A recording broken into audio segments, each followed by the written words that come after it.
మొత్తానికి ఎన్నికల వాతావరణం మరింత కాక మీదకి వచ్చింది. తెలంగాణ రాష్ట్రంలో నువ్వు రాజీనామా చేస్తావా అని చెప్పి హరీష్ రావు సవాలు, నువ్వు రాజీనామాకు సిద్ధంగా ఉండాలని చెప్పి రేవంత్ రెడ్డి గారి సవాలు. మొత్తానికి మరో రాజీనామా వైపు పోతా ఉంది. నిన్న హరీష్ రావు గన్ పార్క్ దగ్గర రాజీనామా పత్రంతో అక్కడికి పోయిండు. ఏం రాజీనామా అంటే, నేను కాంగ్రెస్ పార్టీ ప్రకటించినటువంటి 6 గ్యారంటీలు 13 హామీలను ఆగస్టు 15 లోపల అమలు చేస్తే ఈ రాజీనామాను ఆమోదించమని ఇంత శాటభారత్ అని రాసిండు. ఎప్పుడైనా రాజీనామా అనేది స్పీకర్ ఫార్మాట్లో ఉండాలి. స్పీకర్ ఫార్మాట్ అంటే నా వ్యక్తిగత కారణాల వల్ల నేను రాజీనామా చేస్తున్నాను, ఇంతే, ఇక ఇంతకంటే ఎక్కువ ఉండకూడదు. దాంట్లో ఇంకా ఏదన్నా రాసినామంటే స్పీకర్ పిలిచి విచారణ, మన్ను మశాడం ఇవన్నీ ఉంటాయి అన్నట్టు. తెలివిగా హరీష్ రావు స్పీకర్ ఫార్మాట్లో రాయకుండా ఏదో ఆ శాటభారతం రాసి అది ఎవరికి ఇవ్వాలి, నేరుగా స్పీకర్ను కలిసి ఇవ్వాలి. మేధావుల చేతికి ఇస్తారట ఇలా రాసినేమో స్పీకర్కు, ఇస్తా అంటుందేమో మేధావులకు. ఎవరు మేధావి అంటే మీ మామనేనా? మళ్ళా కేసీఆర్ ను మించిన మేధావి ఏడున్నాడు భూమి మీద? పెద్ద మేధావి లేడు. అయితే ఇక హరీష్ రావు గారు మీరు రాజీనామా స్పీకర్ ఫార్మాట్ లో చేసి ఆగస్టు 16 డేట్ అయ్యి ఆగస్టు 16 నాడు నా రాజీనామాను ఆమోదించమని చెప్పురి. ఆగస్టు 15 లోపు కాంగ్రెస్ పార్టీ చెప్పినటువంటి 2 లక్షల రూపాయల రుణమాఫీని అమలు చేసిన వెంటనే ఆమోదిస్తారు దాన్ని. అప్పుడు సిద్దిపేట బై ఎలక్షన్ పోదాం, అప్పుడు కాంగ్రెస్ పార్టీ అభ్యర్థిని అక్కడ ప్రకటిస్తారు, పెట్టుకుందాం, అప్పుడు మంచిగా ఉంటుంది.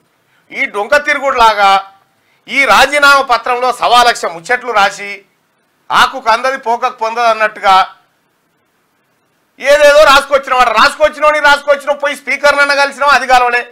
సాట భారతం ఏదో రాసిన కాడికి శాతం పోయి స్పీకర్ను కదా కలవాల్సి, స్పీకర్ను కలిసి ఇవ్వాలి. సారిగో ఈ కార్యక్రమం ఇది ఇట్లా మీరు నిర్ణయం తీసుకోవాల్సిన స్పీకర్ మీద ఒత్తిడి పెట్టాలి. ఈ పార్టీ మారినటువంటి ఎమ్మెల్యేలనేమో చర్యలు తీసుకోమని స్పీకర్ ఆఫీస్ చుట్టూ పోయి తిరుగుతూ ఉంటారు, స్పీకర్ కలవాలని చెప్పి కూర్చుంటా ఉంటారు. మరి మీరు రాజీనామా చేసే విషయంలో స్పీకర్ ఎందుకు కలవలేదు? డైరెక్ట్ పోయి కలువు స్పీకర్ను. నీ మనోభావాలు ఏమన్నా దెబ్బతిన్నాయి అనుకుంటే అప్పుడు రాజీనామా చేపిస్తాడు, ఓకే అంటాడు. నువ్వు స్పీకర్కి ఇవ్వకుండా ఈ డ్రామా ఏంది? ఇప్పుడు ఎవరైనా ఉద్యోగస్తుడు సెలవు పెట్టిండు అనుకో, అలా సబార్డినేట్కు రాస్తాడు, అయ్యా నేను సో అండ్ సో కారణాల వల్ల రాలేకపోతున్నా, నాకు సిఏనో ఇంకేదో మంజూరు చేయమని అంటాడు, సిఆఫో ఏదో ఒకటి పెట్టమంటాడు. స్కూల్ పిల్లగాడు సెలవు పెట్టాడు అనుకో, పక్క పిల్లగానికో లేకపోతే మీరు అందరికి ఇస్తారా? కాదు, అసలు ఇవ్వాల్సింది హెడ్ మాస్టర్ గారికి. హెడ్ మాస్టర్ కాకుండా మీకు అందరికి చూసినావా నేను రాస్తున్నా అని చెప్పి పెట్టేస్తే హెడ్ మాస్టర్కి ఎట్లా తెలిస్తే సెలవు ఎట్లా ఇస్తాడు? అందుకోసమే గౌరవ హరీష్ రావు గారు మీరు తక్షణమే స్పీకర్ గారిని కలిసి మీ రాజీనామా పత్రాన్ని ఇచ్చేయండి. రాజీనామా పత్రాన్ని స్పీకర్ గారికి అందజేస్తే అప్పుడు మీ నిబద్ధత మీ నిజాయితీ చూస్తారు. సిద్దిపేట ఉప ఎన్నిక ఎట్లా వస్తుందో చూపిస్తాము. అప్పుడు అక్కడ ఇవ్వకుండా స్పీకర్కి ఇవ్వకుండా అమరవీరుల స్తూపం కాడికి వెళ్ళడానికి పోతావు. సిద్దిపేట కాడ పెట్రోల్ పట్టిందే లెక్క. ఇక ఆ తర్వాత మళ్ళీనాడు కూడా అటువైపు పోకపోతివి. ఒక్కసారి పెట్రోల్ డబ్బా పట్టుకొని 1200 మంది పని చేతివి, అగిపేట దొరకకపోయా. ఈడ అమరవీరుల స్తూపం కాడికి వచ్చి మళ్ళా డ్రామా కడితివి. అమరవీరుల స్తూపం కాడి కంటే ముందు పక్కనే అసెంబ్లీ ఉంటుంది, స్పీకర్ కార్యాలయం ఉంటుంది, అసెంబ్లీ సెక్రటరీ ఉంటారు. ఆయనను పోయి కలిసి ఆ ముచ్చట చెప్పేదేదో మీడియా కోసం, మీడియాలో ప్రాపగండా కోసం ఈ డ్రామాలు ఎందుకు? నిజంగా నువ్వు రైతుల కోరికలు మేరకు పనిచేస్తున్నావు అని అనుకుంటే స్పీకర్ ఫార్మాట్లో రాజీనామా చేసి ఆగస్టు 16 డేట్. ఆగస్టు 15 వరకు కదా ఈ రాష్ట్ర ప్రభుత్వం తనకు తాను విధించుకున్న డెడ్లైన్, మీకోసం కాదు, తనకు తాను రైతుల కోసం విధించుకున్న డెడ్లైన్ అది. హరీష్ రావును సంతోష పెడతానుకో, ఆయనతో డ్యాన్స్ చేయిస్తానుకో కాదు కదా. రైతుల సంక్షేమం కోరి, రైతుల క్షేమం కోరి చేస్తున్నటువంటి కార్యక్రమం అది. కాబట్టి హరీష్ రావు గారు తక్షణమే స్పీకర్ను కలిసి తమ రాజీనామా పత్రాన్ని అందజేసి డేట్ ఇప్పటిది ఏమేయకు, నీకు డౌట్ ఉంటే స్పీకర్ ఫార్మాట్లోనే చేసి ఎన్వలప్లో పెట్టి మీద రాయి, దీన్ని ఆగస్టు 16 తారీఖు నాడు ఓపెన్ చేయరి. ఆగస్టు కాంగ్రెస్ పార్టీ రైతులకు రుణమాఫీ చేస్తే, క్రాప్ లోన్ మాఫీ చేస్తే దీన్ని ఆమోదించమని ఆన్ కవర్ మీద రాయి, లోపల స్పీకర్ ఫార్మాటే ఉండని. అంతే. ఇంకెన్ని రోజులు నమ్మిస్తారు నాయన? ఇంకా మీరు జనాన్ని మీ మామ నమ్మిచ్చే, మీ బామ్మాడిది నమ్మిచ్చే, నువ్వు నమ్మిస్తీవి. ఏంది డ్రామా? నమ్మిస్త్రీ కలవకపోత్రి. రైట్గా ఇంకొక విషయము, మీ పిల్లలు శ్రీ చైతన్య కాలేజీలో చదువుతున్నారా?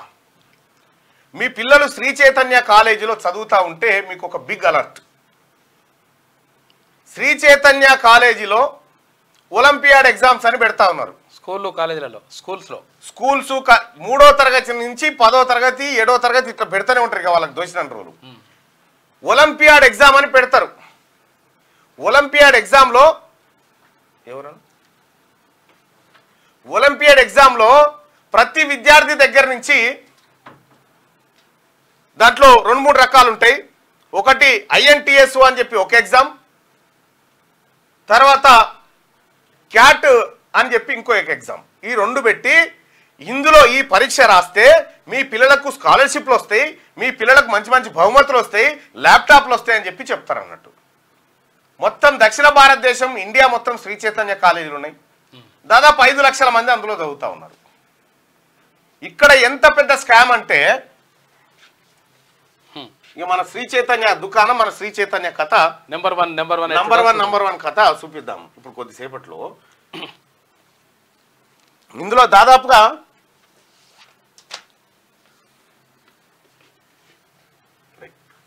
శ్రీ చైతన్య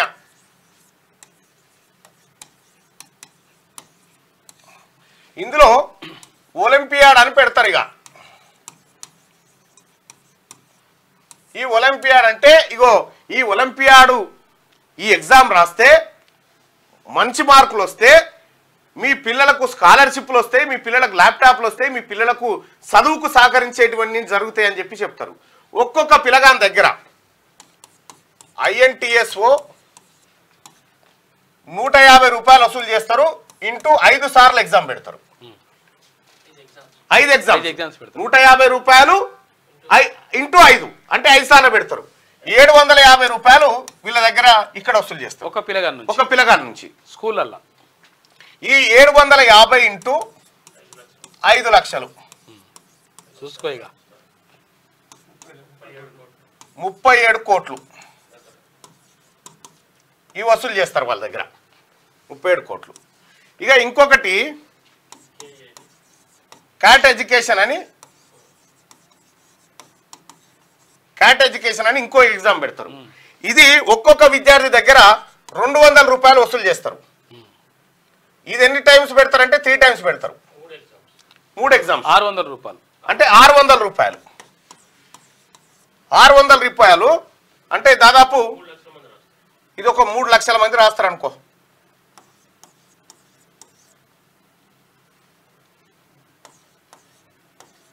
ఎంత అవుతుంది? 18 కోట్ల 18 కోట్లు. ఈ 37 కోట్లు ప్లస్ 18 కోట్లు 51 కోట్లు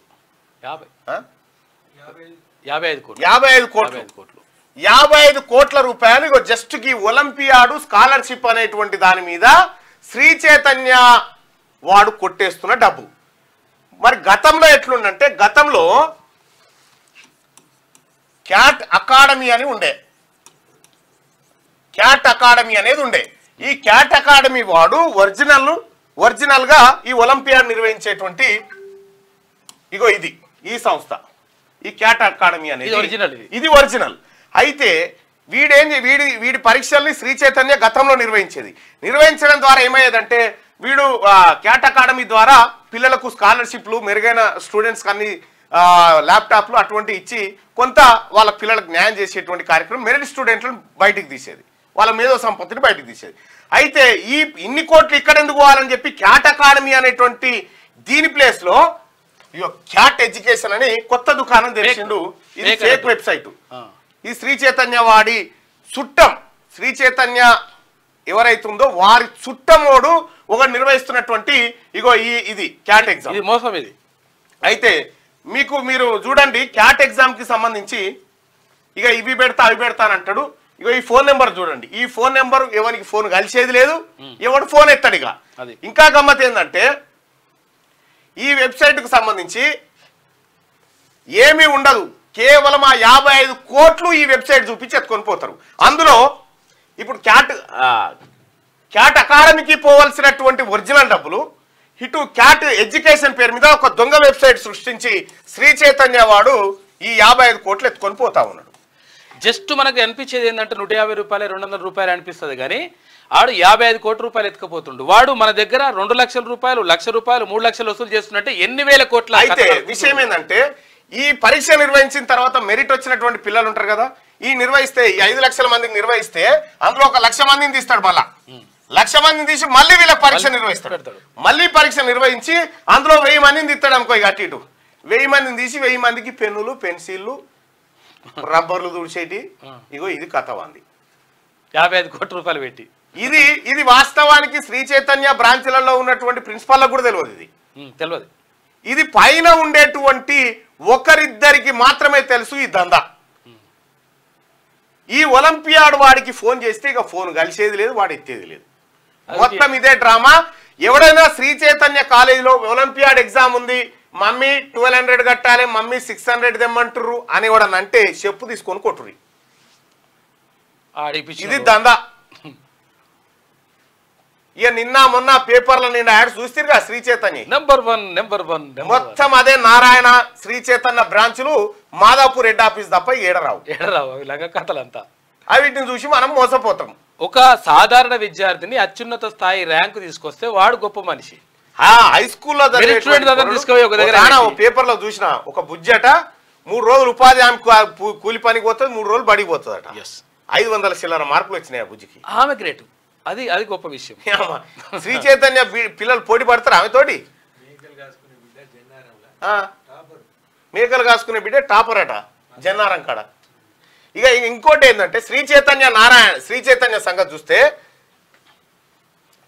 1, 2, 3, 4, 5, 6 ఇట్లా బ్రాంచ్లు ఉంటాయిగా. శ్రీ చైతన్య నారాయణగూడ, శ్రీ చైతన్య మలక్పేట, శ్రీ చైతన్య ఉప్పలని ఇట్లుంటాయిగా. ఇలా మెరిట్ చదివే పోరగాళ్ళని అందరినీ తీసుకొచ్చి మాదాపూర్ మెయిన్ బ్రాంచ్ లో వేస్తారు. బాగా చదివేపోరాడు, వాడు చెప్పినా చెప్పకుండా వాడు చదువుతూనే ఉంటాడు. మాదాపూర్ మెయిన్ బ్రాంచ్ లో వేస్తారు. వీళ్ళు ఏం లేదు, ఇలా వీళ్ళు వివిధ గ్రామాల నుంచి బాగా చదివేటువంటి పిల్లలకు ఏం లేస్తున్నాడు శ్రీ చైతన్య ఈయన లేపిస్తారు. ఈయన లేపిస్తారు ఎందుకంటే మేము ఉన్నాగా అన్ని హాస్టల్ గీస్టులు అన్ని మేమే చూసుకుంటామని చెప్తారు.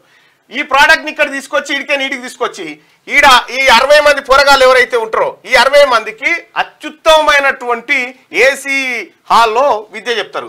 చెప్పి 60 మందికి ఎట్లాగో ర్యాంకులు వస్తే బాగా చదువుతారు కాబట్టి ఇక వీళ్ళని ర్యాంకులు రాగానే మళ్ళా ఏ బ్రాంచ్ ఓనికి ఆ బ్రాంచ్ అప్పచెప్తారు. ఇక అప్పచెప్పి మా బ్రాంచ్ ఓనికే వచ్చిందని చెప్తారు. మనం ఇది చూసి ఆ బయట బోర్డు చూసి ఏం చేస్తామంటే ఎంత అంటే శ్రీ చైతన్య 2 లక్షలు అంటే ఏడాది కనగానే కథం 2 లక్షలు కడతాం. మనం చదువులేదు డబ్బించలేదు, 2 లక్షలు కడతాం. ఒక్క బ్రాంచ్ లో 1000 మంది చదివితే ఎన్ని కోట్ల దందా ఇది, ఏం కథ? ఎన్ని వేల కోట్ల. ప్రతి విద్యా సంవత్సరం ఈ విద్యా వ్యాపారంలో జరిగేటువంటి వేల కోట్ల దందా. ఇది పేదోళ్ళ రక్తం.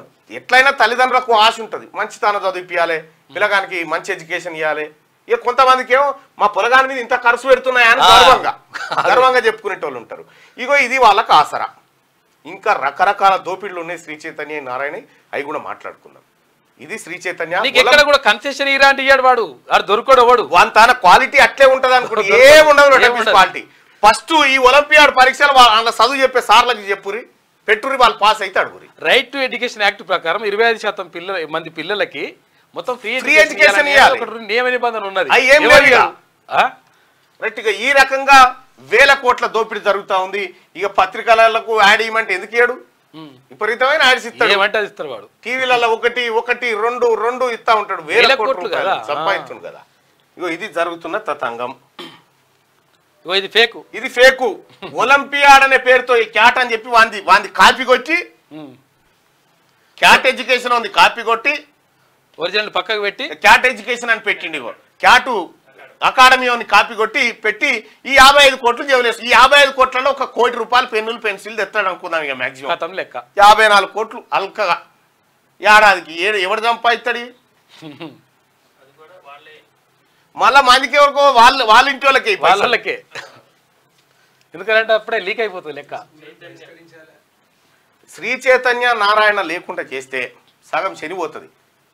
ప్రజల దగ్గర పైసలు మంచిగా మిగులుతాయి, మంచి ఎడ్యుకేషన్ అందించవచ్చు, గ్రామాల పొంటి చిన్న చిన్న ప్రైవేట్ స్కూళ్ళని ఆదుకోవచ్చు, ఇంకా బడ్జెట్ స్కూళ్ళని. ఇప్పుడు ఒక్క పిల్లగానికి ఏమైనా కన్సెషన్ ఇలాంటి ఇయ్యాడు, వాడు ఎవరు దొరకడు. ఆయన ఉంటాడో మనకు ప్రిన్సిపల్కే తెలియదు ఆడ. ఎవరు దీన్ని డిసైడ్ చేస్తారో కూడా తెలియదు ప్రిన్సిపల్. రైట్గా ఎవరైనా తల్లిదండ్రులు పేరెంట్స్ ఎవరైనా మీరుంటే మీ పిల్లలకు ఒలింపియాడ్ పరీక్ష అని శ్రీ చైతన్యలో చెప్పారంటే కథమే, ఇది ఉట్టిదే, గుర్తుపెట్టుకోరు. ఇప్పుడు వాని ఒలింపియాడ్ అంటే దాంట్లో ఒక ప్రశ్నావళి ప్రశ్నపత్రం అత్యంత కట్టుదిట్టంగా తయారు చేసే ఒక మేధా సంపత్తి గల ప్రొఫెసర్స్ వాళ్ళు ఉండాలి. వీళ్ళకేమొచ్చి పాడవుతుంది, వీళ్ళ ప్రొఫెసర్లే కూడా. అట్లయితే ఇండియా నుంచి వెళ్ళిపోతాం, వాట్సాప్ మెసేజ్లకు ఇన్స్క్రిప్షన్ వద్దంటే సేవలు ఆపేస్తాం. ఢిల్లీ హైకోర్టుకు వాట్సాప్ మెటా వెల్లడి. ఐటీ రూల్స్ లోని రూల్ 4/2 లాంటిది ఎక్కడా లేదు. ఇన్స్క్రిప్షన్ బ్రేక్ చేస్తే యూజర్ల గోప్యత భంగం అని వాదనలు. తదుపరి విచారణ ఆగస్టు 14కు వాయిదా. ఇక పంచాయతీ ఏందో చూడరు. ఇది వాట్సాప్ అనేది ఎండ్ టు ఎండ్ ఇన్స్క్రిప్షన్ ఉంటుంది. అంటే నీవు డైరెక్ట్ ఇప్పుడు నేను సుదర్శన్కు వాట్సాప్లో కాల్ చేస్తే సుదర్శన్ మాత్రమే ఆ కాల్ను వినగలుగుతాడు, సుదర్శన్ మాత్రమే ఆ కాల్లో ఏముందో చెప్పగలుగుతాడు. కానీ ఈ మధ్యలో ఎవడు వినడానికి వీల్లేదుగా, ఎవడు వినడానికి వీల్లేదు. ఇది వాట్సాప్లో ఉన్నటువంటి ఒక గొప్ప ఫీచర్. ఈవెన్ వాట్సాప్ కంపెనీ వాడు కూడా వినలేడు ఇది, వాట్సాప్ కంపెనీ వాడు కూడా వినలేడు ఇది. అయితే మన దేశంలో ఉన్నటువంటి ప్రభుత్వం ఏం చెప్తుందంటే, ఇగో ఈ దీసేయి మేము వినేది ఉంది వీళ్ళదు అంటుంది. ఇప్పుడు మేము వీళ్ళిద్దరు ఏం మాట్లాడుకురో వినేది ఉంది, దీసేయి అని అంటుంది. మేము అది తీసేస్తే ఇక్కడ మేము వినియోగదారుల విశ్వసనీయతను కోల్పోతాము, వాళ్ళ భద్రతకు గోప్యత లేకుండా పోతుంది. కాబట్టి మేము తొలగించాం. ఒకవేళ అది మీరు ఖచ్చితంగా తీసేయాలంటే మేము ఇండియా నుంచి వాట్సాప్ వెళ్ళిపోతాం, దేశంకి వెళ్ళిపోతామని చెప్తున్నాడు. నిన్న మన ఫోన్ ట్యాపింగ్ కథ చూసినాక అట్లా ట్యాప్ చేసుకుంటే మాకు అవకాశం ఇరని చెప్తున్నారు. వాళ్ళకి ఏం చెప్తాం చూడరు.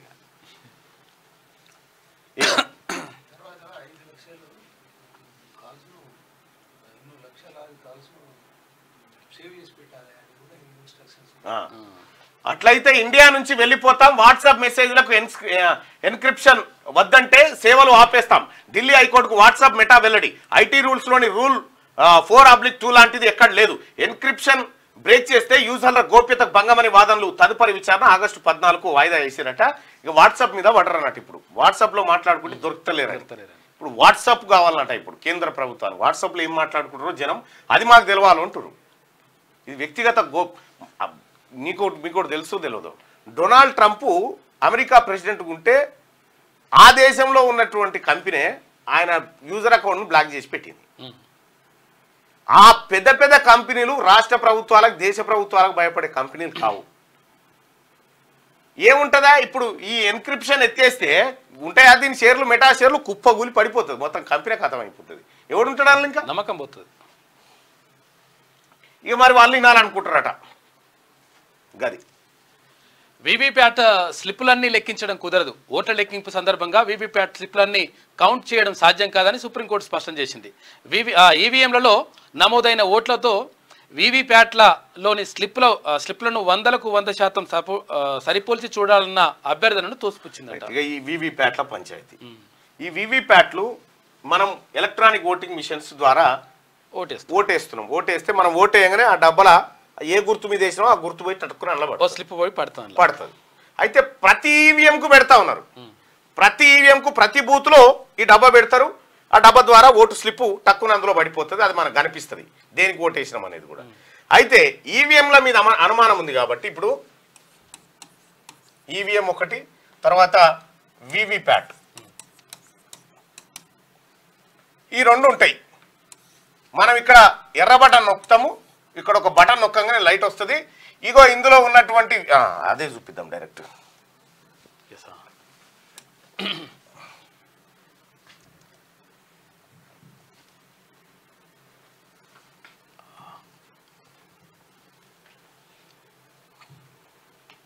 ఇగో ఇట్లా ఈ డబ్బాలో మనకి దేనికి వేసినాం అనేది కనిపిస్తుంది దీంట్లో ఈడొత్తంగానే.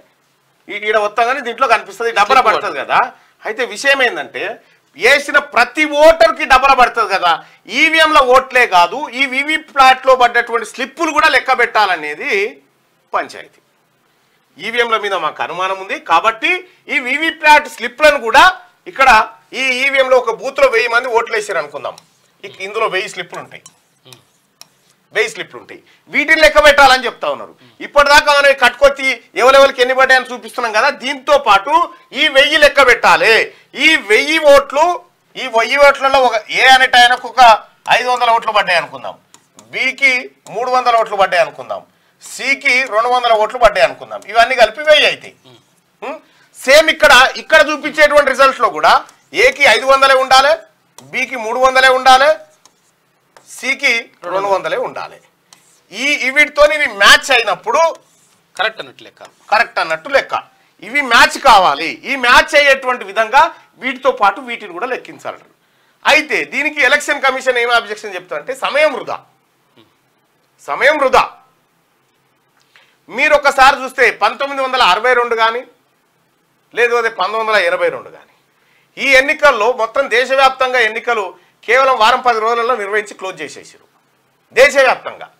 అంటే ఈవీఎంలు లేని కాలంలో బ్యాలెట్ ఓటింగ్ల లెక్క పెట్టి కట్టగట్టి ఆడ పెట్టిరు. ఇప్పుడు ఎన్నికల నిర్వహణ దాదాపు 2-3 నెలలు నడుస్తూ ఉన్నది. అంటే భారతదేశం ముందుకు పోతా ఉంటే లెక్కింపు కష్టమవుతా ఉన్నది. సిబ్బంది లేకనా, లేకపోతే ఏం సంగతి, ఇంకా దీంట్లో ఏమైనా మతలా ఉందా అనేది పంచాయతీ. ఇదే జరుగుతున్నటువంటి పంచాయతీ. అయితే చాలాసార్లు ఇక ఈడొక వితండ వాదన. ఇక్కడ ఉన్నటువంటి ఈ ఈవీఎంలను సమర్థిస్తారు, భారతీయ జనతా పార్టీ వాళ్ళు దీన్ని సమర్థిస్తారు. ఇది ఈ విధానం కావాలని చెప్పేమో కాంగ్రెస్ ప్లస్ ఇతర పక్షాలు మాట్లాడుతూ ఉంటాయి. అయితే భారతీయ జనతా పార్టీ వాళ్ళు చేసే వాదన ఏంటంటే మీరు కొన్ని రాష్ట్రాల్లో గెలిచిరు కదా, ఈవీఎంలే ఖరాబ్ అయితే మీరు ఎట్లా గెలుస్తారు అని ఒక క్వశ్చన్ వేస్తుంది. ఈ 2-3 గెలవకపోతే దీని మీద డౌట్ వస్తుంది కదా, అందుకని ఇడిచి పెడుతుంటారు అన్నట్టు. అంతే, అంతకు మిక్కిలి ఏముండదు.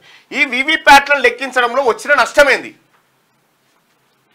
ఎంతసేపు పని అది? అక్కడ ఉండేటువంటి సిబ్బంది కొన్ని లక్షలాది మంది సిబ్బంది ఉంటారు కదా, ఎంతసేపు పని? అది వద్దనేది గోయిల పంచాయతీ.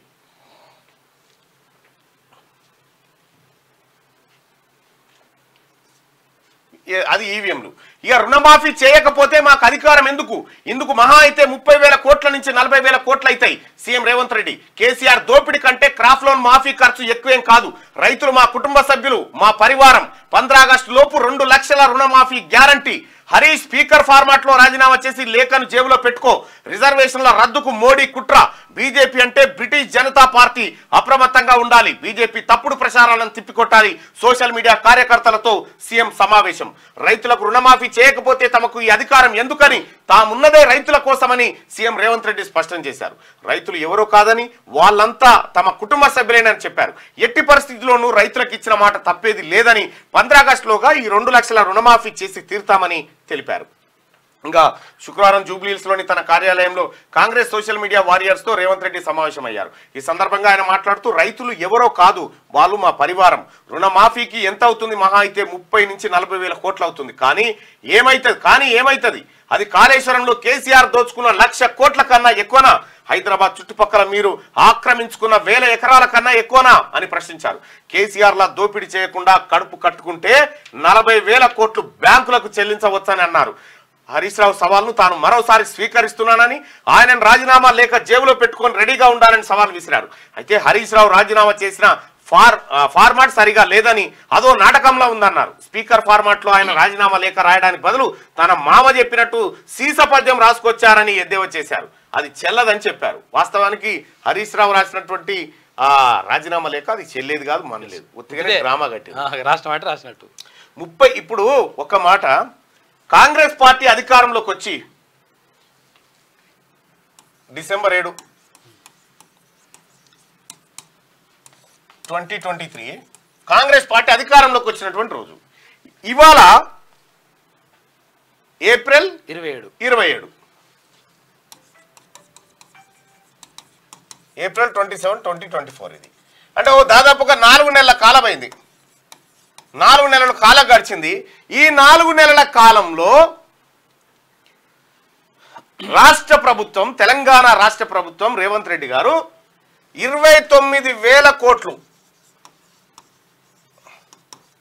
కేసీఆర్ చేసిపోయిన అప్పులు కట్టిండు. కేసీఆర్ చేసిపోయిన అప్పులే 29,000 కోట్లు కట్టిండు. 4 నెలల్లో 29,000 కోట్లు కట్టినటువంటి రాష్ట్ర ప్రభుత్వం రాబోయే 4 నెలల్లో 30,000 కోట్ల రుణమాఫీ చేయదా? ఒక్క రోజుకు 270 కోట్లు కేసీఆర్ దొరవారు మన మీద నూకిపోయిన అప్పు. దీని ప్రతిరోజు 270 కోట్ల రూపాయలు వాళ్ళకి టెన్షన్గా కేసీఆర్ చేసిన కాళేశ్వరం అప్పు మీద, కేసీఆర్ చేసిన ఇతర దుర్మార్గాలకు అప్పులు కట్టుకుంటూ పోతా ఉన్నాం మనం. ఇవన్నీ రైతులకు పోవాల్సిన పైసలను కేసీఆర్ అక్కడ ఆ కార్పొరేషన్ ఈ కార్పొరేషన్ పెట్టి కరగా నాకిండు మొత్తం. ఇలా 29,000 కోట్ల రూపాయలు కేసీఆర్ కనుక మిగిలిచ్చినుంటే, ఈ అప్పులన్నీ చేయకపోయినుంటే ఇలా రైతులు సంతోషంగా ఉండేటోళ్ళు. అయినా కూడా తెలంగాణ రాష్ట్ర ప్రభుత్వం ఖర్చులను అదుపులో పెట్టుకుంటే ప్రతి నెల 600 కోట్ల రూపాయలు ఎక్కువ మిగులుతా ఉన్నాయి. ఇంకా 600 కోట్ల రూపాయలు అదనంగా మిగులుతా ఉన్నాయి.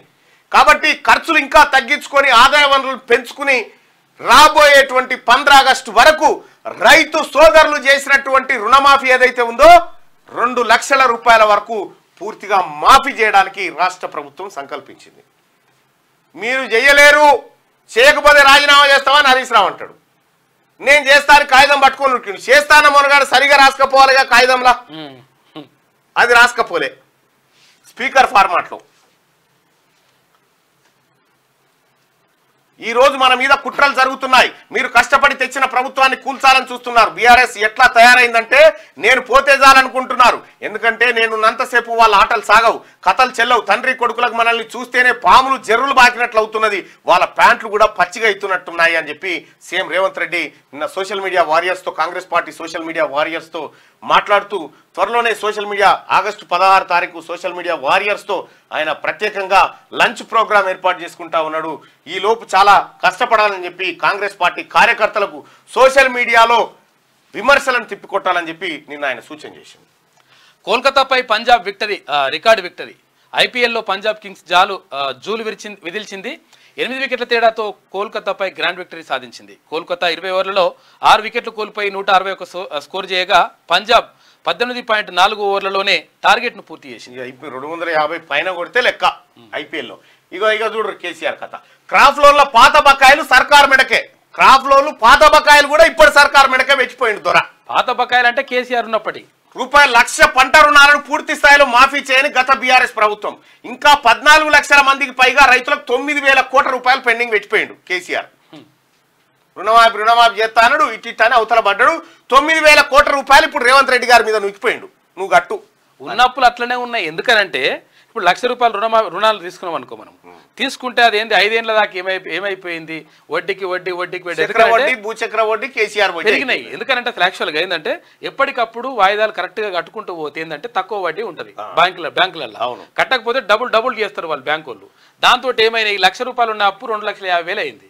ఆయన ₹1,00,000 రుణమాఫీ చేస్తే 2,50,000 ఓడి కట్టాలి, మీ తాత కడతాడా అని అడుగుతున్నారు. రైట్ గా ఇంకా 14 లక్షల మందికి కేసీఆర్ పెట్టిపోయిన బకాయిలు 9,000 కోట్లు.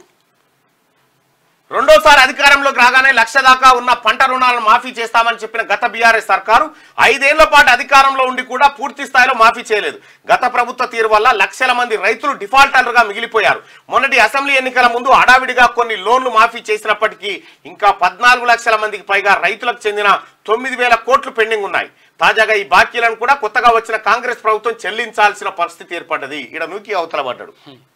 ఈడ నూకి గుండె చీల్స్తే ఏం లేవు అప్పులే. కేసీఆర్ గుండె చీల్స్తేనంటే ఎవరో కనిపిస్తారట. ఇక్కడ 9,000 కోట్ల రూపాయలు పెండింగ్ లో పెట్టి ఆ బకాయిలను ఈ ప్రభుత్వం మీద నూకి అవతల పడ్డాడు కేసీఆర్. ఈయన చేసిన 29,000 కోట్ల బకాయిలు కట్టుడు, మళ్ళీ ఇప్పుడు అదనంగా మళ్ళీ 9,000 కోట్లు మళ్ళా కాంగ్రెస్ ప్రభుత్వం కట్టాలి. రెండోసారి పవర్లోకి వచ్చిన 2 ఏళ్లకు గానీ 2018 డిసెంబర్ 11 నాటికి ₹1,00,000 వరకు ఉన్న క్రాఫ్ లోన్లను మాఫీ చేస్తామని 2018 ఎన్నికల టైంలో బీఆర్ఎస్ హామీ ఇచ్చింది. ఆ కటాఫ్ డేట్ నాటికి రాష్ట్రంలో 40.66 లక్షల మంది రైతులు 25,936 కోట్ల పంట రుణాలు తీసుకున్నట్టు స్టేట్ లెవెల్ బ్యాంకర్స్ మీటింగ్ లో తేల్చింది.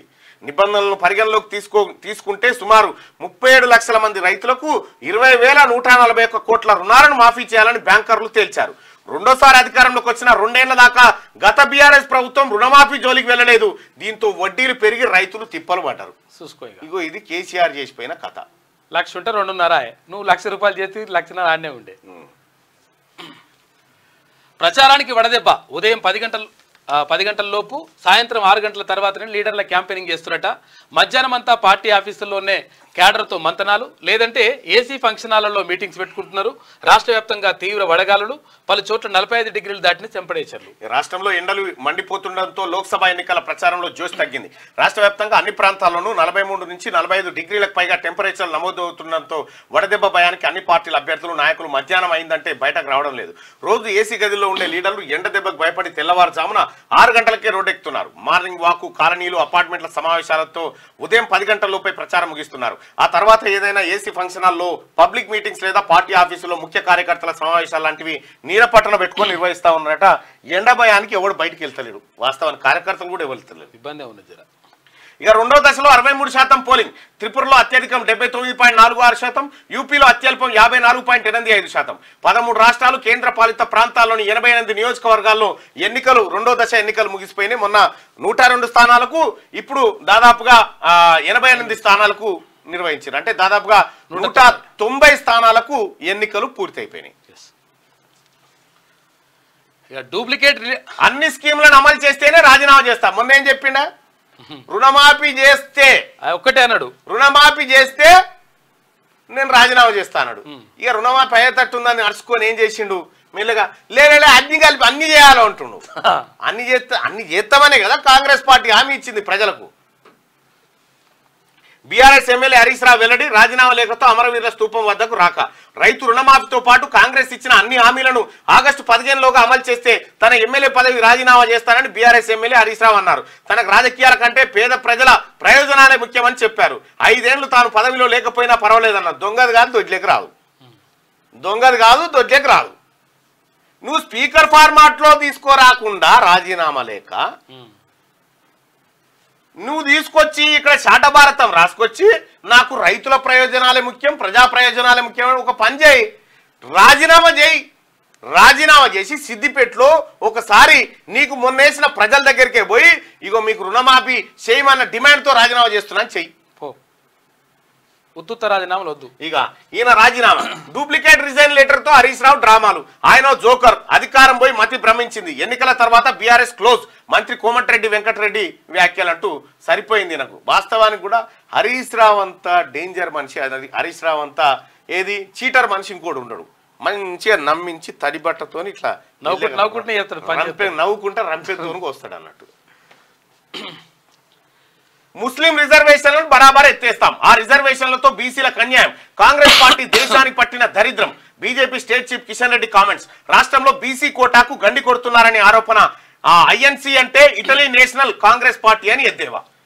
మతం పేరుతో తీసుకొచ్చిన ముస్లిం రిజర్వేషన్లను బరాబర్ ఎత్తేస్తామని బీజేపీ రాష్ట్ర అధ్యక్షుడు కేంద్ర మంత్రి కిషన్ రెడ్డి అన్నారు. ముస్లింలను బీసీలుగా మారుస్తూ బీసీలకు అన్యాయం చేస్తున్నారని ఆయన విమర్శించారు. రాష్ట్రంలో బీసీల రిజర్వేషన్లను గండి కొడుతున్నది ఎవరో సీఎం రేవంత్ రెడ్డి చెప్పాలని డిమాండ్ చేశారు. బీజేపీ రాష్ట్ర కార్యాలయంలో శుక్రవారం ఆ పార్టీ రాష్ట్ర నాయకులు బంగారు శృతి, ప్రేమేందర్ రెడ్డి, ప్రకాష్ రెడ్డి, అమర్నాథ్, సునీత్తో కలిసి మీడియాతో కిషన్ రెడ్డి మాట్లాడారు. ఇక్కడ కిషన్ రెడ్డి గారు ఏమంటారంటే మేము అధికారంలోకి వచ్చిన తర్వాత ముస్లిం రిజర్వేషన్ తీసేస్తామని చెప్తా ఉన్నారు. ఈ రాష్ట్రంలో తెలంగాణ రాష్ట్రంలో బీసీల వాటా అంతా ముస్లింలు ఎత్తుకపోతున్నారని చెప్తా ఉన్నారు. సార్ ఇప్పుడు భారతదేశంలో 4-5 రాష్ట్రాల్లో మినహా మీరే కదా ఉన్నది. మరి ఆయా ప్రాంతాల్లో రిజర్వేషన్లు ఎట్లా కొనసాగుతున్నాయి అంటే ఎన్నికలు వచ్చినప్పుడు కర్ణాటక ఆడిరు ఓ ఆట, మళ్ళీ ఇప్పుడు ఇంకో ఆట ఆడుతూ ఉన్నారు. ఇప్పుడు రాహుల్ గాంధీ గారు ఇక్కడ మోడీ, రాహుల్ గాంధీ వీళ్ళిద్దరు ఏం చెప్తా ఉన్నారో ప్రజలు ఒకసారి అర్థం చేసుకోవాలి. వీళ్ళు అధికారంలోకి వస్తే ముస్లింల రిజర్వేషన్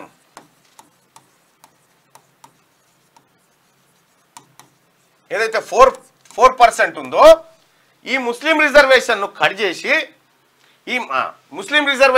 చేసి ఈ రిజర్వేషన్ బీసీలకు ఇస్తాము అనేది ఈయన చెప్తున్నటువంటి మాట. రాహుల్ గాంధీ గారు ఏం చెప్తా ఉన్నారంటే దేశంలో అధికారంలోకి రాగానే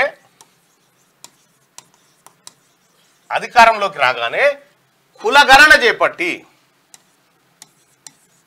కులగణన చేపట్టి బీసీలు ఎంతమంది ఉన్నారు?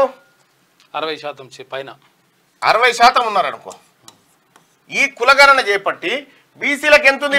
ఇప్పుడు నరేంద్ర మోడీ గారు చెప్పినట్టుగా 27% రిజర్వేషన్ ప్రస్తుతం ఉంది. దీనికి ఏం చేస్తారట? 4% కలుపుతారట. 4% కలిపితే ఎంత అవుతుంది? 31% అవుతుంది. కానీ ఇక్కడ ఏమంటుంది కాంగ్రెస్ పార్టీ రేపు అధికారంలోకి వచ్చిన తర్వాత, కాంగ్రెస్ పార్టీ అధికారంలోకి వచ్చిన తర్వాత ఏమంటుంది? 60% ఉన్న బీసీలకు 60% రిజర్వేషన్ ఇస్తామని చెప్తుంది. సుప్రీంకోర్టు ఏదైతే 50% లిమిటేషన్ ఉండేనో, ఆ కథ ఉండేనో, దాన్ని ఎత్తేస్తామని చెప్పి 60% రిజర్వేషన్ బీసీలకు ఇస్తామని చెప్తుంది.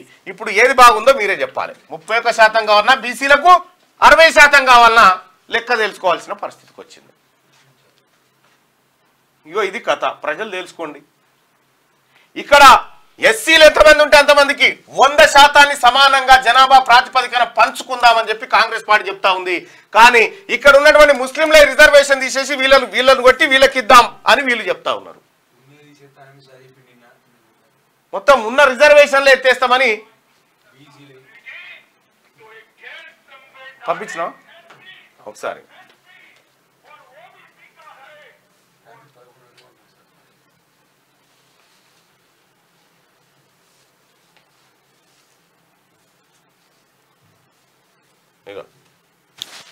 भारतीय जनता पार्टी की सरकार बनेगी तो एक गैर संवैधानिक एसपी और ओबीसी का है वो रिजर्वेशन को हम समाप्त कर देंगे. रिजर्वेशन को हम समाप्त. ఇది మరి ఫేకా నిజమా కాదా తెలియదు. కానీ భారతీయ జనతా పార్టీ అధికారంలోకి వస్తే ఎస్టీ ఎస్సీ బీసీల రిజర్వేషన్లు మొత్తం రద్దు చేస్తామని ఇదేదో ఫేక్ ఉన్నట్టు ఫేక్ అనిపిస్తుంది. అయితే వాస్తవం అయితే ఇగో గిది జరుగుతున్నది అయితే ఇది వాస్తవం. ముస్లిం రిజర్వేషన్ కు సంబంధించి వాళ్ళకున్న 4% కట్ చేసి బీసీలకు ఇచ్చి బీసీలకు 27 నుంచి 31 తీసుకొస్తామంటారు. రాహుల్ గాంధీ గారేమో బీసీలు అంత 60% ఉన్నారు, వాళ్ళకి 60% రిజర్వేషన్ ఇద్దాం మేము ఇస్తామని చెప్పి వాళ్ళు అంటున్నారు. ఇక బీసీలు తెలుసుకోవాలి.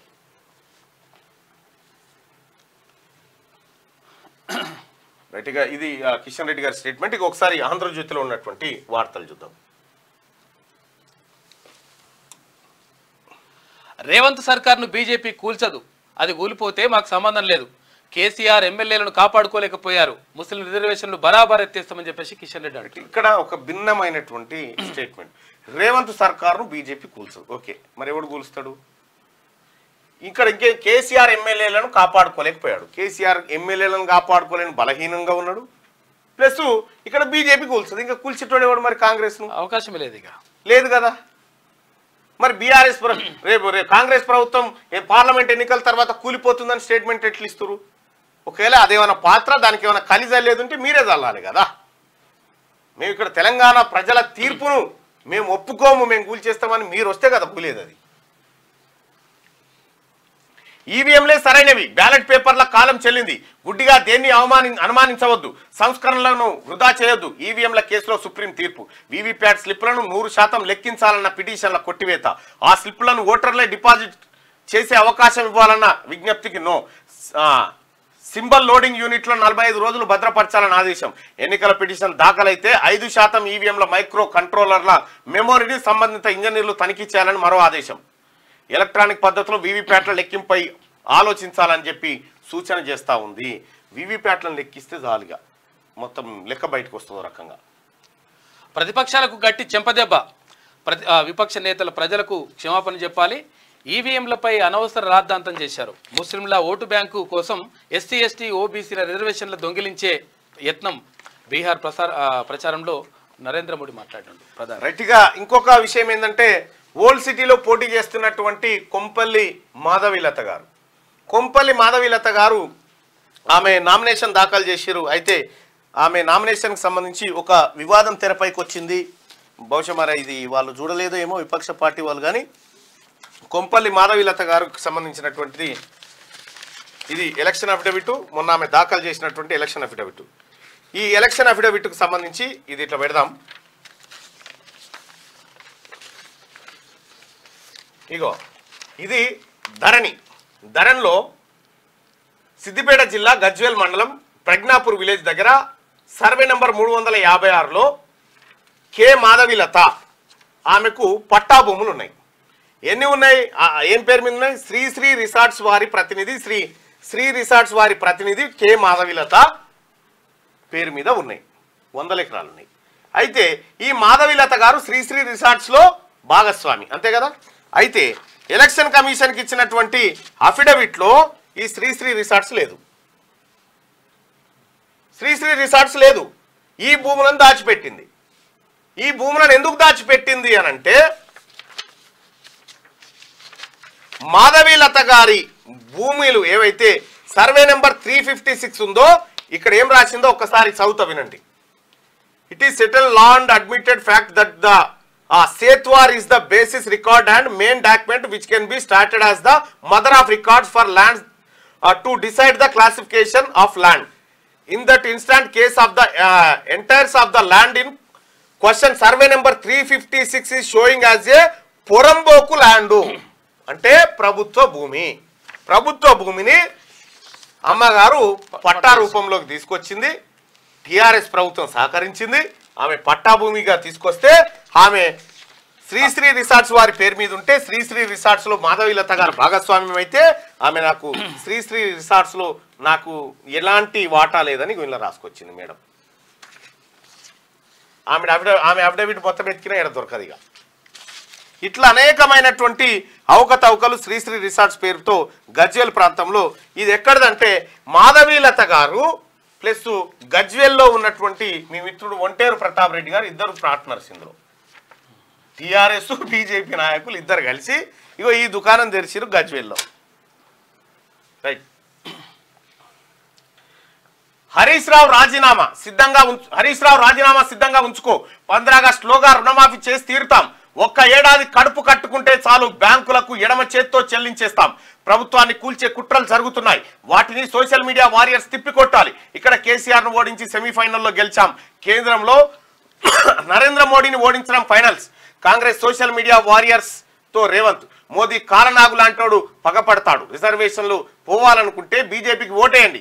జైరాబాద్ జాతర సభలో సీఎం రేవంత్. రాజీనామాతో వచ్చా రేవంత్ ఎక్కడ? మేధావుల చేతికి నా రాజీనామా లేఖను అందిస్తున్నా. ఆగస్టు 15లోగా రుణమాఫీతో పాటు 6 గ్యారెంటీలను ఈ సర్కార్ అమలు చేస్తే వాళ్లే స్పీకర్కి ఇవ్వచ్చు. ఇప్పటికైనా క్షమాపణ చెప్పాలి గన్ పార్క్ వద్ద హరీష్ రావు అంటున్నాడు. స్పీకర్ ఫార్మాట్ లోనే లేదు.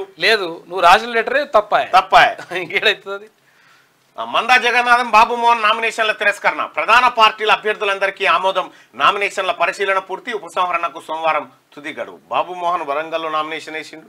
మందా జగన్నాథం గారు బహుజన్ సమాజ్ పార్టీ నుంచి నాగర్కర్నూలులో వేసిండు. వీళ్ళిద్దరు నామినేషన్లు తిరస్కరణకు గురని. ప్రధాన పార్టీల అభ్యర్థులందరూ నామినేషన్లు యాక్సెప్ట్ అయిపోయింది. సో కాబట్టి స్క్రూటినీ కంప్లీట్ అయిపోయింది. ఇక ఫైనల్ లిస్ట్ వస్తుంది. విత్డ్రాలు ఉన్నాయి. అవి అయిపోగానే ఇక రెడ్ అలర్ట్. ఎండ తీవ్రతతో చాలా జిల్లాలకు ప్రమాద హెచ్చరిక. నేటి నుంచి 3 రోజులు పలు జిల్లాల్లో వడగాలులు. పొడి వాతావరణంతో 2 నుంచి 3 డిగ్రీల అధిక ఉష్ణోగ్రత. ఉదయం 11 గంటల తర్వాత అత్యవసరమైతేనే బయటకు రండి. నిప్పుల కుంపటి జమ్మికుంట 45.6 డిగ్రీలు. వరంగల్, నల్గొండ, కరీంనగర్ జిల్లాల్లో 45 డిగ్రీల పైనే. వడదెబ్బతో ప్రైవేట్ ఉపాధ్యాయుని కూలీ మృతి. 5 రోజులు మంటలే. తీవ్ర వడగాళ్లు. ఈసారి ఎన్నడూ లేనంత వేడి. గత రికార్డు బద్దలు. రాయలసీమ, తెలంగాణలోనూ ప్రభావం ఉందని చెప్పి ఐఎండీ చెప్తున్నటువంటి మాట. భయంతో మోడీ వణుకుతున్నారు. స్టేజ్ పైనే కన్నీళ్లు కూడా పెడతారేమో. ప్రధానిపై రాహుల్ గాంధీ సంచలన వ్యాఖ్యలు. తాము అధికారంలోకి వస్తే అగ్నివీర్ రద్దు. జిఎస్టీలో మార్పులు చేస్తామని హామీ. జిఎస్టీలో మార్పులు చేస్తాం. అగ్నివీర్ ఏంది అని అంటే సైన్యంలో, అంటే భారత సైన్యంలో పనిచేసేటువంటి వాళ్ళు 15 ఏళ్ళు, 17 ఏళ్ళు, 20 ఏళ్ళు ఇట్లా కాల పరిమితితో పనిచేస్తారు. అన్ని రోజులు సర్వీస్ చేస్తారు. కానీ అగ్నివీర్ తీసుకొచ్చి 2-3 ఏళ్ళు పనిచేసి వెళ్ళిపో అన్నట్టు. 3 ఏళ్ళు పనిచేసి వెనకకి వెళ్ళిపో అన్నట్టు. వాళ్ళకి బెనిఫిట్స్ కూడా ఉండవు. ఇగో అగ్గివీరుడు. రంగారెడ్డి జిల్లాలో అలైన్ పరిశ్రమలో అగ్ని ప్రమాదం. 5గురిని కాపాడిన 16 ఏళ్ల బాలుడు. 12 కోట్ల మేర ఆస్తి నష్టం. ఒకరికి తీవ్ర గాయాలు. బాలుడికి షాద్నగర్ ఎమ్మెల్యే పోలీసుల అభినందనలు తెలిపినట. 6గురిని కాపాడినట, 5గురిని కాపాడినట. అబ్బాయి బిల్డింగ్ పైకి ఎక్కి తాడేసి వాళ్ళని కాపాడాడు. లేకపోతే చచ్చిపోతుండే వాళ్ళు. ఇక ప్రాంతీయ పార్టీలను దెబ్బతీసే కుట్ర. అయ్యో మనది జాతీయ పార్టీ అంటివి కదా సార్, ఏం పాడయ్యా మనది జాతీయ పార్టీ అంటివి, మనది మహారాష్ట్ర అంటివి, మనది ఒడిశా అంటివి, ఏపీకి అధ్యక్షుని పెడితివి, ఇప్పుడు ఏమైతే యూపీ అంటివి, ఎక్కడెక్కడో అంటివి, దేశంలో చక్రం అంటివి, భూచక్రం అంటివి. జాతీయ పార్టీ అని నువ్వే ప్రకటిస్తవి. అసలు టీఆర్ఎస్ ను బీఆర్ఎస్ ఎందుకు చేసినావు? టీఆర్ఎస్ అంటే తెలంగాణ రాష్ట్ర సమితి, బీఆర్ఎస్ అంటేనేమో భారత రాష్ట్ర సమితి. అంటే భారతదేశానికి మొత్తం మేము మా పార్టీ జాతీయ పార్టీ కాబోతుందని పిలుపునిచ్చినావు, సభ పెట్టినావు. సభ పెట్టి టీఆర్ఎస్ ను బీఆర్ఎస్ చేసినావు. మళ్ళీ ఇప్పుడు ఏమంటున్నావు? ప్రాంతీయ పార్టీలను దెబ్బతీసుకుంటాం, మన ప్రాంతీయ పార్టీ అని మళ్ళీ ఒప్పుకుంటున్నావు. ఇక్కడ ఏదో క్లారిటీ వస్తలేదు. మీదికి ఎక్కింది మళ్ళీ. అసలు నీది ప్రాంతీయ పార్టీ జాతీయ పార్టీ? నీకు క్లారిటీ ఉందా? ముఖ్యమంత్రిగా పనిచేసినావు 10 ఏళ్ల పాటు, నీకు సోయలేదు. ఆ హోదా ఎట్లకైనా రాదు, కానీ మీరు కొంచెం రెస్ట్ తీసుకుంటే బెటర్ ఏమో. ఇంకా సెట్ కాలే నీకు. చూపియాలి జర. డిసెంబర్ 7 ఎఫెక్ట్ ఇంకా సెట్ కాలే, ఇంకా సెట్ కాలే. ప్రాంతీయ పార్టీలను దెబ్బతీసేకుంటున్నట. పట్టు పెంచుకునేందుకు ఏకమైన బీజేపీ కాంగ్రెస్. చోటే బాయ్ బడే బాయ్, ఎవరికి ఓటేసినా మీటర్లే. ప్రతి స్కీమ్ లో మోసం దగా చూస్తూ ఊరుకోను. ఏం చెప్పిండయ్యా గతంలో కేసీఆర్? ఇదే కేసీఆర్ కాంగ్రెస్ ప్రభుత్వం అధికారంలోకి వస్తే మోటార్లకు మీటర్లు పెడుతుందట అని చెప్పిండు. పెట్టి రాయన ఉన్నాయా? బీజేపీ వస్తే పెడుతుందని అన్నాడు. బీజేపీ వస్తే పెడుతుందని చెప్పిండు. కేసీఆర్ చెప్పే ముచ్చట్లలో 1000 చెప్తే 101 అబద్ధాలే ఉంటాయి. 1001 ఉంటాయి. ఒకటే అబద్ధాన్ని జోడించి 2 పదాలు చేసి చెప్తాడు. ప్రాంతీయ పార్టీ అంటివి, జాతీయ పార్టీ అంటివి, మళ్ళా ప్రాంతీయ రేపు జిల్లా పార్టీ అని చెప్పిగా. ఏం పాడయ్యి అది? జిల్లా పార్టీ, ఆ తర్వాత మండల పార్టీ, తర్వాత చింతబడక పార్టీ, ఇంటి పార్టీ అని చెప్పి క్లోజ్ చేసి అయిపోతుంది.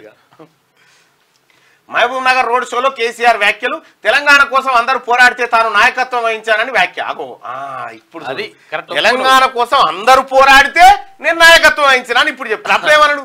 నేను ఒక్కనే పిడికిన మంది అటుకులు బుక్కినా అని చెప్పే. ఒక్కనే కొట్లాడినా, ఒక్కనే తెచ్చినా, ఒక్కనే చేసినా అని చెప్పి మొన్నటి దాకా చెప్పాడు. వీరుడు సూర్యుడు. ఇక జనం మేల్కొని సార్ కనులు బైర్లు గమ్మే రిజల్ట్ ఇచ్చిన తర్వాత నేనొక్కరిని ఎందుకు అవుతానయా? మీరు అందరు కొట్లాడితే నేను నాయకత్వం వహించిన. నేను వచ్చి ముంగడ నాయకత్వం వహించింది నువ్వు కాదు, కోదండరామ్ సార్ నాయకత్వం వహించిండు. కోదండరామ్ సార్ పొలిటికల్ చేసి అధ్యక్షుడిగా ఉండి ఆయన నాయకత్వం వహించుడు. ఆయన కింద నువ్వు పనిచేసినావు. అందుకే కోదండరామ్ సార్ చేసిన పనికే ఆయన కాంగ్రెస్ పార్టీ ప్రభుత్వం గుర్తించి ఆయనకు ఎమ్మెల్సీని అప్పచెప్పింది. మిలియన్ మార్చి చేస్తే రాలేను. మిలియన్ మార్చి చేస్తే నిన్న పోయినా పంపు నాకు సాగరారం చేస్తే రాలేడు. నిన్న కోదండరామ్ సార్ దగ్గరికి పోయినా. కోదండరామ్ సారు నాకు పీజీలో గురువు ఆయన. నిన్న పోయి సార్ బ్లెస్సింగ్స్ తీసుకున్నా. సార్ కూడా ఎట్టి పరిస్థితుల్లో మనం అది గెలవాలన్న ఆకాంక్షతో ఉన్నాం అని చెప్పి చెప్పిండు. పట్టభద్రుల ఎమ్మెల్సీకి సంబంధించి కోదండరామ్ సార్ ఆశీస్సులు తీసుకోవడం జరిగింది. అది చూపిస్తాను. అయితే ఇక ప్రాంతీయ పార్టీ ఏం పార్టీ కానీ మొత్తానికైతే కేసీఆర్ పిస చేస్తున్నాడు. అన్నా నువ్వే గెలుస్తున్నావు. మల్కాజ్గిరి బీజేపీ అభ్యర్థి ఈటెలతో బీఆర్ఎస్ నేత మల్లారెడ్డి. ఓ వివాహంలో ఎదురుపడ్డ నేతలు ఆప్యాయంగా హత్తుకొని గెలుపు నీదేనన్న మల్లారెడ్డి.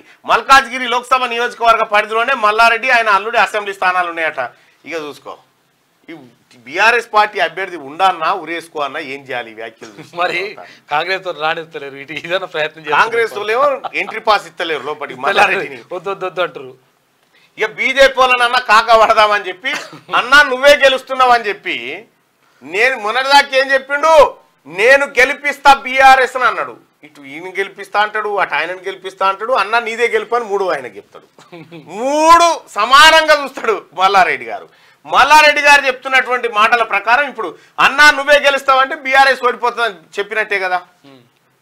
బీఆర్ఎస్ పార్టీ ఓడిపోతుందని చెప్పినట్టే కదా. ఇగో మల్లారెడ్డి కథ గట్ల.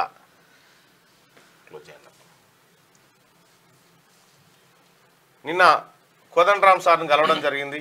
కపిలవాయి దిలీప్ కుమార్ గారు నిన్న సార్ ఆశీస్సులు పొందడం జరిగింది. నాకు గురువర్యులు మాజీ ఎమ్మెల్సీ కపిలవాయి దిలీప్ కుమార్ గారు, అలాగే మిగతా కాంగ్రెస్ పార్టీ నాయకులు, ఎలక్షన్ మేనేజ్మెంట్ కమిటీ సభ్యులతో పాటు కలిసి వెళ్ళడం జరిగింది. సార్ ఆశీర్వాదాలు తీసుకున్నా. సార్ నాకు గురువు. ఇక ఎలక్షన్ రాబోతున్నటువంటి పట్టభద్రుల ఎమ్మెల్సీ ఎన్నికల్లో విజయం సాధించాలని సారు ఆశీర్వదించడం జరిగింది. సో ఇది నిన్న జరిగినటువంటి కార్యక్రమం. ఆయన కోదండరామ్ సారు ఆయన జేఏసీకి ఆయన నాయకత్వం వహించిండు. నీ నాయకత్వం మీద నమ్మకం లేకనే కదా కోదండరామ్ సార్ని పెట్టింది జయశంకర్ సార్. ఇగో ఇది ఆంధ్రజ్యోతిలో ఉన్నటువంటి వార్తలు. ఇక ఒకసారి శనార్థి తెలంగాణ పత్రికలో ఉన్నటువంటి వార్తలు చూద్దాం. పరదా తీసిన అనుపమ పరమేశ్వరన్ పరదా వెనుక దాగి ఉన్న రహస్యం ఏంటో మనకు తెలియదు. రైట్గా బీజేపీని బొంద పెట్టాలి, సెమీఫైనల్లో కేసీఆర్ను ఓడించడం, ఫైనల్లో బీజేపీని ఓడగొట్టాలి, బీజేపీ మతం పేరుతో రాజకీయాలు చేస్తుంది, ఇలాంటి అంశాలను మన సమయస్ఫూర్తితో తిప్పికొట్టాలి. సోషల్ మీడియా ప్రతినిధులతో సీఎం రేవంత్ హరీష్ రావును స్వీకరించా, ఆగస్టు 15 లోపు రుణమాఫీ చేస్తా, ఆ తర్వాత సిద్దిపేటకు ఆయన శని వదిలిపోతుంది, బీఆర్ఎస్ బీజేపీ ఒక్కటే, వాళ్ళిద్దరిది గూడు పుటాని. జైరాబాద్ జనజాతర సభలో సీఎం రేవంత్. అసెంబ్లీ ఎన్నికల్లో కాంగ్రెస్ గెలుపులో సోషల్ మీడియా కీ రోల్ పోషించిందని ముఖ్యమంత్రి రేవంత్ రెడ్డి అన్నారు. శుక్రవారం హైదరాబాద్లోని ఆయన నివాసంలో కాంగ్రెస్ పార్టీ సోషల్ మీడియా వారియర్స్తో సీఎం రేవంత్ సమావేశమయ్యారు. సెమీఫైనల్లో కేసీఆర్ను ఓడించామని, ఫైనల్లో బీజేపీని బొంద పెట్టాలని పిలుపునిచ్చారు. లోక్సభ ఎన్నికల్లో రాష్ట్రంలో 14 సీట్లలో విజయమే లక్ష్యంగా పనిచేయాలని దిశానిర్దేశం చేశారు. ప్రతి నిమిషం అలర్ట్గా ఉండాలన్నారు. బీజేపీ నేతలు అమిత్ షా, బీజేపీ నడ్డా సహా ముఖ్య నేతలు తెలంగాణపై ముప్పేట దాడి చేస్తున్నారు, ప్రభుత్వ ఏజెన్సీలను ఉపయోగిస్తున్నారు, మతం పేరుతో రాజకీయాలు చేస్తున్నారు, ఇలాంటి అంశాలను సమయస్ఫూర్తితో తిప్పికొట్టాలని చెప్పారు. శ్రీరాముడి పేరు మీద బీజేపీ రాజకీయం చేస్తుందని రేవంత్ ఫైర్ అయ్యారు. కష్టపడి తెచ్చిన ప్రభుత్వాన్ని కూల్చేయాలని చూస్తున్నారు, రేవంత్ లేకపోతే చాలు, ఎవరైనా పర్వాలేదనే పరిస్థితికి బీఆర్ఎస్ నేతలు వచ్చారు. లోక్సభ ఎన్నికల్లో 12 సీట్లలో గెలిపిస్తే ఏడాదిలో రాష్ట్రంలో ప్రభుత్వం ఏర్పాటు చేస్తామని కేటీఆర్ అంటున్నాడు. అదెలా సాధ్యం? ఇక్కడ అల్లాటప్పగా కూర్చున్నామా, తండ్రి పేరు చెప్పుకొని కుర్చీలోకి వచ్చామా? ఇలాంటి వాటిపై అప్రమత్తంగా ఉంటూ కుట్రలను తిప్పికొట్టాలని సీఎం రేవంత్ రెడ్డి నిన్న social media warriors, Congress party social media warriors తో మీటింగ్ జరిగింది. అలాగే రాష్ట్రంలో ఉన్నటువంటి కాంగ్రెస్ పార్టీ సోషల్ మీడియా కార్యకర్తలంతా యాక్టివ్ కావాలి. ఎక్కడైతే కాంగ్రెస్ పార్టీ ప్రభుత్వానికి, కాంగ్రెస్ పార్టీ అభ్యర్థులకు ఇబ్బంది పెట్టే విధంగా సోషల్ మీడియాలో తప్పుడు ప్రచారాలు చేస్తారో దాన్ని ఎదుర్కొనే విధంగా ఉండాలని చెప్పి ఆయన సూచన చేశాడు. ఇక పరుగుల సునామీ, శశాంక్ విధ్వంసం, పంజాబ్ ఘన విజయం, బెయిర్స్టో సెంచరీ, శశాంక్ ప్రభు సిమ్రాన్ సింగ్ హాఫ్ సెంచరీలు, దూకుడుగా ఆడిన రిలీ రోసో ఐపీఎల్ చరిత్రలో పంజాబ్ రికార్డు చేసిందట. పట్టభద్రుల భరోసా, తీర్మాన్ మల్లన్నకు కాంగ్రెస్ కార్యకర్తలు, మల్లన్న టీం సభ్యుల మద్దతు, ఆయా నియోజకవర్గాల్లో సన్నాహక సమావేశాలు, మల్లన్నను గెలిపించుకుందామని తీర్మానాలు, భారీ మెజార్టీ వస్తుందని ధీమా, ముమ్మర ప్రచారానికి రెడీ అవుతాం. రైట్, మొత్తానికి వరంగల్, నల్గొండ, ఖమ్మం పట్టభద్రుల ఎమ్మెల్సీ ఎన్నికల్లో పోయినసారి పడ్డంత కష్టం లేదు ఈసారి. ఎందుకంటే ఈసారి క్లియర్గా ఉంది వ్యవస్థ. తెలంగాణ రాష్ట్రంలో తీన్మార్ మల్లన్న గెలుపు పట్టభద్రుల విజయంగా నమోదు కాబోతా ఉంది అతి త్వరలోనే. కాంగ్రెస్ పార్టీ నాయకులు, కాంగ్రెస్ పార్టీ కార్యకర్తలు, అలాగే వివిధ ఉపాధ్యాయ సంఘాలు, అడ్వకేట్లు, మేధావి వర్గం అంతా ఇవాళ వన్ సైడ్గా తీన్మార్ మల్లన్నకు మద్దతు చేస్తూ ఉన్నారు. వాళ్ళందరూ కూడా ధన్యవాదాలు తెలియజేస్తూ ఉన్నారు. ముగిసిన రెండో దశ పోలింగ్, 13 రాష్ట్రాల్లో 88 లోక్సభ స్థానాలకు ఎన్నికలు, ఓటు హక్కు వినియోగించుకున్న ప్రముఖులు, మండు టెండల్లోనూ బారులు తీరిన ఓటర్లు, ఎండ తీవ్రతకు కేరళలో 4 మృతి అంట. మృతుల్లో ఒకరు పోలింగ్ ఏజెంట్ కూడా చచ్చిపోయినారు. ఫోన్ ట్యాపింగ్ నిందితులకు షాక్, 4 బెయిల్ పిటిషన్ కొట్టివేసిన నాంపల్లి కోర్టు. చెంచల్గూడ జైల్లో నిందితులు, విచారణ కొనసాగుతుందన్న సిపి శ్రీనివాసరెడ్డి. ప్రభాకర్ రావుకు రెడ్ కార్నర్ నోటీసులు ఇస్తామని వెళ్లడంటూ వీళ్ళందరికీ ఫోన్ ట్యాపింగ్ కేసులో ఉచ్చు బిగుస్తా ఉంది. కేసీఆర్ 100% ఈ కేసులో జైల్లో ఉంటాడు. జీవిత ఖైదు కూడా పడవచ్చు అంటే వీళ్ళకు 100% జైల్లో ఉంటాడు కేసీఆర్. మోదీ ప్రసంగాల్లో ఆందోళన కనిపిస్తోంది. స్టేజ్ పై కన్నీళ్లు కూడా పెట్టుకోవచ్చు. ప్రజల దృష్టిని మరల్చే ప్రయత్నం చేస్తున్నారు. ప్రజా సమస్యలను విస్మరిస్తున్నారు. మోదీ సర్కార్ కొద్ది మందిని బిలియనీర్లు చేసింది. కాంగ్రెస్ పేద ప్రజల అభివృద్ధికి పాటుపడుతుంది. కర్ణాటక ఎన్నికల ప్రచారంలో రాహుల్ గాంధీ. షాద్నగర్ లో ఘోర అగ్ని ప్రమాదం, అలెన్ హెర్బల్ కంపెనీలో చెలరేగిన మంటలు. ప్రమాదం జరిగిన సమయంలో విధుల్లో 50 మంది కార్మికులు ఉన్నారు. సమయస్ఫూర్తితో వ్యవహరించిన సాయి చరణ్ అనే బాలుడు భవంతిపైకి ఎక్కి ఓ తాడు కట్టడంతో దాని సహాయంతో బయటకు వచ్చిన కార్మికుడు. గ్రేట్ అబ్బాయి, చాలా గ్రేట్. కేసీఆర్ తెలంగాణకు పట్టిన శని. ఐఎన్సీ అంటే ఇటలీ నేషనల్ కాంగ్రెస్, బీజేపీ అంటే భారతీయ ఆత్మ. కాంగ్రెస్, బీఆర్ఎస్ పార్టీలు అంబేద్కర్ అవమానించాయి. పార్లమెంట్ ఎన్నికల్లో తగిన బుద్ధి చెప్పాలి. కరీంనగర్ బీజేపీ ఎంపీ అభ్యర్థి బండి సంజయ్. ఇక బాలుడి బగబగ, అవసరమైతే తప్ప బయటకు రావద్దు. 3 రోజుల పాటు వడగాల్పులు వీచే అవకాశం హైదరాబాద్ వాతావరణ శాఖ హెచ్చరిక జారీ చేసింది. ఇక ఉత్తుత్తి రాజీనామా, హరీష్ రావు రాజీనామా రాజకీయం అటర్ ఫ్లాప్. రిజైన్ లెటర్ తో గన్ పార్క్ మాజీ మంత్రి, రైతుల కంటే నాకు పదవి గొప్పది కాదు. సీఎం రేవంత్ ఒట్లు నిజమైతే ఆయన కూడా ఇక్కడికి రావాలని డిమాండ్. రాజీనామా లేక స్పీకర్ ఫార్మాట్ లో లేకపోవడంతో కాంగ్రెస్ సెటైర్లు. హరీష్ రావు రాజీనామా లేక చెల్లదు. మంత్రి కోమటిరెడ్డి. పసుపు నీళ్లతో అమరవీరుల స్తూపం శుద్ధి చేసిన బల్మూరి వెంకట్. ఎందుకంటే ఈ ఈ 1200 మంది సావుకు కారణం హరీష్ రావే కాబట్టి అటువంటి వ్యక్తి ఆ అమరవీరుల స్తూపం దగ్గరకు వస్తే దాని పసుపు నీళ్ళతో కాదు ఇంకా ఇంకా చాలా పెద్ద పెద్ద వెతికి కడగాలడ. అక్కడ ఎమ్మెల్సీ బల్మూరు వెంకట్ అడిగేసినట్టు ఉత్తుత్తి మాటలు ఉద్యర హామీలు నమ్మే కాలం పోయింది. అయినా మాజీ మంత్రి హరీష్ రావు మరోసారి ట్రయల్ వేసే ప్రయత్నం చేసి బొక్కబోర్లా పడ్డారు. తెలంగాణ ఉద్యమం కోసం ఇప్పటికే ఎన్నోసార్లు రాజీనామా చేశానని తనకు పదవులో లెక్క కాదంటూ శుక్రవారం రిజైన్ లెటర్తో గన్ పార్క్ వచ్చారు హరీష్ రావు. మేధావుల చేతిలో నా రాజీనామా పత్రాన్ని పెడుతున్నా, ఆగస్టు 15 లోపు కాంగ్రెస్ ఏకకాలంలో 2 లక్షల రుణమాఫీ చేయాలని చెప్తా ఉన్నారు. మేధావుల చేత మేధావులు కాదయ్యా, నీకు స్పీకర్కి ఇవ్వాలన్నా సారు. ఇన్నిసార్లు రాజీనామాలు చేసినావు, స్పీకర్కి పంపినావా మేధావులకే ఇచ్చినావా? ఇది వరకు 100% వీవీప్యాట్ స్లిప్లు లెక్కింపు కుదరదు, మళ్ళీ పేపర్ బ్యాలెట్ వాడకం వీలు కాదు. ఈవీఎం వీవీప్యాట్ పిటిషన్లపై సుప్రీం కీలక తీర్పునిచ్చిందట. ఇక నేటి మాట ఒకసారి చూస్తే, ఎవరికి ఓటేస్తున్నావు? పార్టీకా నాయకునికా? ఎవరిని చూసి ఓటు వేయాలో ఆలోచించవా? ఏ పార్టీ వాడో కాదు, మీ నాయకుడు ఏ పార్టీ వాడో చూసి ఓటేయడం నేర్చుకో. గుక్కెడు సారా పిడికెడు రూపాయలు ఇయ్యంగానే మురిసిపోతున్నావా? బిర్యానీ పొట్లాల కాశపడి అగ్గోకే ఓటు అమ్ముకొని రాష్ట్రంలో దేశంలో అభివృద్ధి లేదని గొంతు చించుకుంటున్నావా? ఈ దేశంలో మొట్టమొదటి అవినీతి పరుడు ఓటరే. ఓటర్ ఎప్పుడైతే ఓటు నమ్ముకుంటున్నాడో అతన్ని చూసే నాయకులు అక్రమ సంపాదనకు అలవాటయ్యారు. మొదట మారాల్సింది ఓటరే. ఓటరు మరణానంతర కాలం దొంగలు దోపిడీదారులే రాజకీయాల్లో రాణించబడతారు. ఓటు అమ్ముకున్నోళ్ళ ఓటు హక్కును శాశ్వతంగా రద్దు చేసే చట్టాలు తీసుకురావాలి.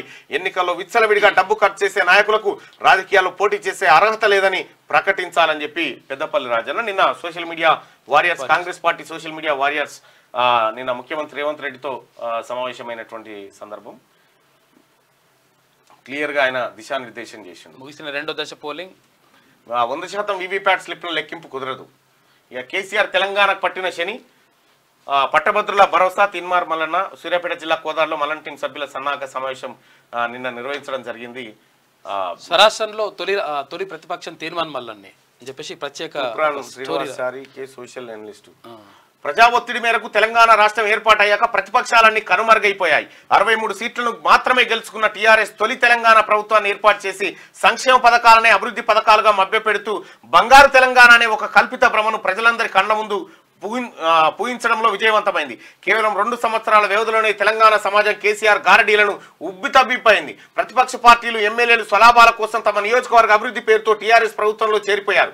నియోజకవర్గాల నుండి గ్రామాల వరకు అన్ని స్థాయిలు, అన్ని పార్టీల ప్రజాప్రతినిధులు, నాయకులు, కార్యకర్తలు ఒక్కరేమిటి వరుసపెట్టి టీఆర్ఎస్ తీర్థం పుచ్చుకున్నారు. కాస్త గట్టిగా నిలబడ్డ వారిని తన రాజకీయ వ్యూహాలతో ఎడమ నుండి కుడి వరకు అన్ని పార్టీల నాయకులను లొంగ తీసుకోవడంలో సమర్థత చూపించాడు కేసీఆర్. నీళ్లు, నిధులు, నియామకాల పేరుతో ప్రజాబలంతో సాధించుకున్న తెలంగాణ కేవలం 4 కన్సర్నల్లో అదుపు ఆజ్ఞల్లో కట్టడి అయిపోయిందని మేధావులంతా గుర్తించారు. పేరు కూడా ప్రతిపక్షాలు లేకుండా పోయాయి. ప్రజల పట్ల అధికారంలో ఉన్న ప్రభుత్వం మాయమాటలతో దౌర్జన్యాలు సాగిస్తున్న సమయంలో అసలైన ప్రతిపక్షంగా తీన్మార్ మల్లన్న రంగప్రవేశం చేశాడు. ఫేస్బుక్ లో లైవ్ ప్రోగ్రాములు చేస్తూ సోషల్ మీడియాలో సంచలనం సృష్టించాడు. క్యూ న్యూస్ పేరుతో యూట్యూబ్ ఛానల్ మొదలుపెట్టి తెలంగాణలో మూసుకుపోతున్న ప్రశ్నించే గొంతులలో తొలి గొంతుగా గొంతు విప్పాడు. ప్రతిపక్షాలనేవి అసలే లేని సమయంలో తీన్మార్ మల్లన్న ప్రతిపక్షంగా పాలకపక్షంపై యుద్ధం ప్రకటించాడు. తన తెలంగాణ భాషతో, యాసతో, చమత్కారమైన మాటలతో, సున్నితమైన హాస్యంతో ప్రభుత్వంలోని పెద్దలను ద్వంద్వ స్వభావాన్ని ప్రజల ముందు నగ్నంగా నిలిపాడు. బాతాల పోషెట్టి, డ్రామారావు, తైతక్క, హ్యాపీరావు అంటూ వారి పట్ల ప్రజల్లో అప్పటి వరకున్న గంభీరతను నెమ్మదిగా అపహాస్యం చేశాడు. దేవతా వస్త్రాల కథలోలా రాజు బరివాతలాగా ఉన్నాడని గుర్తించి అతని డొల్లతనాన్ని బయటకు చెప్పిన తొలి బాలుడు నేటి తెలంగాణలో తీన్మార్ మల్లన్న మాత్రమే కాకపోతే మరెవరు? అందరూ లోపల మదన పడుతుంటే ఈ రాజుగారి గంభీరతను తన హాస్యంతో సన్నగా పంచర్ చేసి అపహాస్యం పాల్చేసిన తొలి ప్రతిపక్షం తీన్మార్ మల్లన్న.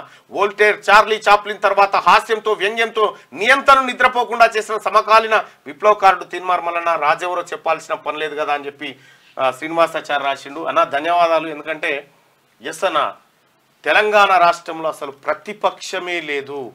ఇక కేసీఆర్ అనేటువంటి వ్యక్తిని ఎవడు ఎదురించలేని సమయంలో ఒక్కన్నై పేపర్లు దండాన్ని గట్టి మొత్తం ఈ రాష్ట్ర ప్రభుత్వం చేస్తున్న భాగోతమంతా, ద్వంద్వనీతినంతా మొత్తం బయట పెట్టిన ఆ రోజు నా మీద మొదటిసారి దాడులు జరిగే రోజు, మొదటి కేసులు పెట్టే రోజు శూన్యం. నేను కనీసం ఎవరికి చెప్పుకునే పరిస్థితిలో లేను. ఎవరికి కనీసం ఇది ఎవరి మద్దతు సాయం ఆర్థించే పరిస్థితిలో లేను. కానీ ధైర్యంగా ముందుకు పోయినా, మొండిగా ముందుకు పోయినా, ప్రజల కోసం నిలబడ్డా. ఆ కొండను ఢీకొట్టుడు అయితే అదన్నారు, కొండ పని అయింది. షాద్నగర్ లో ఘోర అగ్ని ప్రమాదం. అందుకే కేసీఆర్ పదే పదే చెప్తా ఉండు, కేటీఆర్ చెప్తా ఉన్నాడు, మేము 32 మెడికల్ కాలేజీలు కాదు 32 యూట్యూబ్ ఛానళ్ళు పెట్టుకుంటే గెలిచేటోళ్ళమని చెప్పిండు. అంటే యూట్యూబ్ ఛానళ్ళు ఏం చేసినవి కేసీఆర్ ను మన స్పష్టంగా మనకు అర్థమైంది. అంటే యూట్యూబ్ ఛానల్ పెట్టడం అందరూ పెడతారు భయ్, ఎవరు పెడతారు విషయమే కాదు. ఏం చెప్తా ఉన్నావు ప్రజలకు, ఎలా చెప్తా ఉన్నావు, దాంట్లో వాస్తవం ఎంత, దాంట్లో నిజం ఎంత, నిజాయితీ ఎంత అనేది కూడా ఇంపార్టెంట్. గుప్పడు మందితోని తెలంగాణ ఉద్యమాన్ని నువ్వు నిర్మిస్తే ఒక్కన్న యూట్యూబ్ ఛానల్ పెట్టి నీ పని చేసినాం. షాద్నగర్ లో ఘోర అగ్ని ప్రమాదం. మోదీ ప్రసంగాల్లో ఆందోళన కల్పిస్తుందని రాహుల్ గాంధీ ఇక ఉత్తుత్తి రాజీనామానే ఆయనదని చెప్పి ఒక వార్త. ఇక మిగతా వార్తల్ని సపరేట్ గా మళ్ళీ మీకు అందిస్తారు. ఇక దిశాపత్రికలో ఉన్నటువంటి వార్తలను ఒకసారి చూద్దాం. ఇన్స్క్రిప్షన్ తొలగిస్తే భారత్ నుంచి వెళ్ళిపోతామని చెప్పేసి ఇక్కడ వాట్సాప్ కొత్త ఐటీ రూల్స్ 2021లో రూల్ 4/2ని సవాల్ చేస్తూ వాట్సాప్, ఫేస్బుక్ దాఖలు చేసిన పిటిషన్లపై శుక్రవారం ఢిల్లీ హైకోర్టు విచారణ జరిపింది. కొత్త రూల్తో వినియోగదారులకు తమపై ఉన్న నమ్మకం దెబ్బతింటుందని, ఎన్క్రిప్షన్ విధానాన్ని తొలగిస్తే తాము భారత్ నుంచి వెళ్ళిపోతామని ఈ సందర్భంగా వాట్సాప్ కోర్టుకు స్పష్టం చేసిందట. ఇవి గట్లుంది కథ. పోలింగ్ 61%, 13 రాష్ట్రాల్లో 88 లోక్సభ స్థానాల్లో రెండో దశ ఎన్నికలు. త్రిపురలో అత్యధికం, యూపీలో అత్యల్పం. మందా నామినేషన్ తిరస్కరణ. బీఎస్పీ అభ్యర్థిగా పేర్కొని బీఫామ్ సమర్పించిన మందా జగన్నాథం ఇక నాగర్ కర్నూలులో కీలక పరిణామం చోటు చేసుకుంది. బీఫామ్ సమర్పించాలట. ఇక భూములు అమ్మకుండా రుణమాఫీ చేస్తే రాజకీయ సన్యాసం. మోడీ ఏంది అన్న కేసీఆర్ పరిస్థితి ఏంటో చూస్తున్నాం. మోడీ ఏంది అన్న కేసీఆర్ పరిస్థితి ఏంటో చూస్తున్నాం. రేవంత్ రెడ్డి సైతం అలాగే మాట్లాడుతున్నారు. బీఆర్ఎస్ కోటేస్తే అవి చెల్లని రూపాయే. బీజేపీ మల్కాజ్గిరి పార్లమెంట్ అభ్యర్థి ఈటల రాజేంద్ర చెల్లని రూపాయని మల్లారెడ్డి చెప్పబట్టే. మేమేడగెళ్తావన్నా నువ్వే గెలుస్తావని చెప్పబట్టాడు. అన్నా నువ్వే గెలుస్తున్నావు. ఈటలతో మల్లారెడ్డి అలాయ్ బలాయ్. ఓ ఫంక్షన్ లో ఎదురుపడిన నేతలు, సరదాగా మాట్లాడుకున్న లీడర్లు, అడిగి మరీ ఫోటో తీసుకున్న మల్లన్న. సోషల్ మీడియాలో వైరల్ గా మారిన వీడియో. అయిపోయానా? రుణంపై రణం. ఎన్నికల ప్రచారంలో నేతల డైలాగ్ వార్. రుణమాఫీపై సీఎంకు హరీష్ రావు సవాల్. దాంతో పాటు మరో 7 హామీల పైన 15 ఆగస్టుకు అమలైతే రాజీనామా చేస్తా, లేకుంటే సీఎం పోస్ట్ నుంచి తప్పుకోవాలని డిమాండ్. సవాళ్లకే పరిమితం అవుతున్న డిమాండ్లు. భూమి ఆకాశాలు ఏకమైన అమలు తథ్యమని బహిరంగంగా సవాల్ స్వీకరించిన రేవంత్. రిజైన్ లెటర్ ను రెడీ చేసుకోవాలని సూచన. రుణమాఫీ గురించే ప్రస్తావించిన సీఎం. ఇదిగో రేవంత్ నా రాజీనామా. ఏకకాలంలో 6 గ్యారంటీలు. రుణమాఫీ 6 గ్యారంటీలకు వచ్చిన అమలు చేస్తే మళ్ళీ పోటీ చేయను, చేయలేకపోతే పదవి నుంచి తప్పుకుంటావా, భేషజాలు ఉంటే సిబ్బందితో రిజైన్ లెటర్ పంపు. అమరవీరుల స్తూపం వద్ద ఎమ్మెల్యే హరీష్ రావు. నీ సవాల్ను స్వీకరిస్తున్నా. హరీష్ రావు రాజీనామా లేఖ రెడీగా పెట్టుకో. ఆగస్టు 15 లోపు 2 లక్షల రుణమాఫీ చేస్తా. అది రిజైన్ లెటరా మీ మామ రాసిన సీసపద్యమా? హరీష్ రావుకు సీఎం రేవంత్ రెడ్డి కౌంటర్. సీతపద్యం అనట. సీసపద్యం సీతపద్యమా లేకపోతే సీతపద్యమా? కందపద్యం, సీసపద్యం అంటే తెలుగులో పలమాల, చెంపల,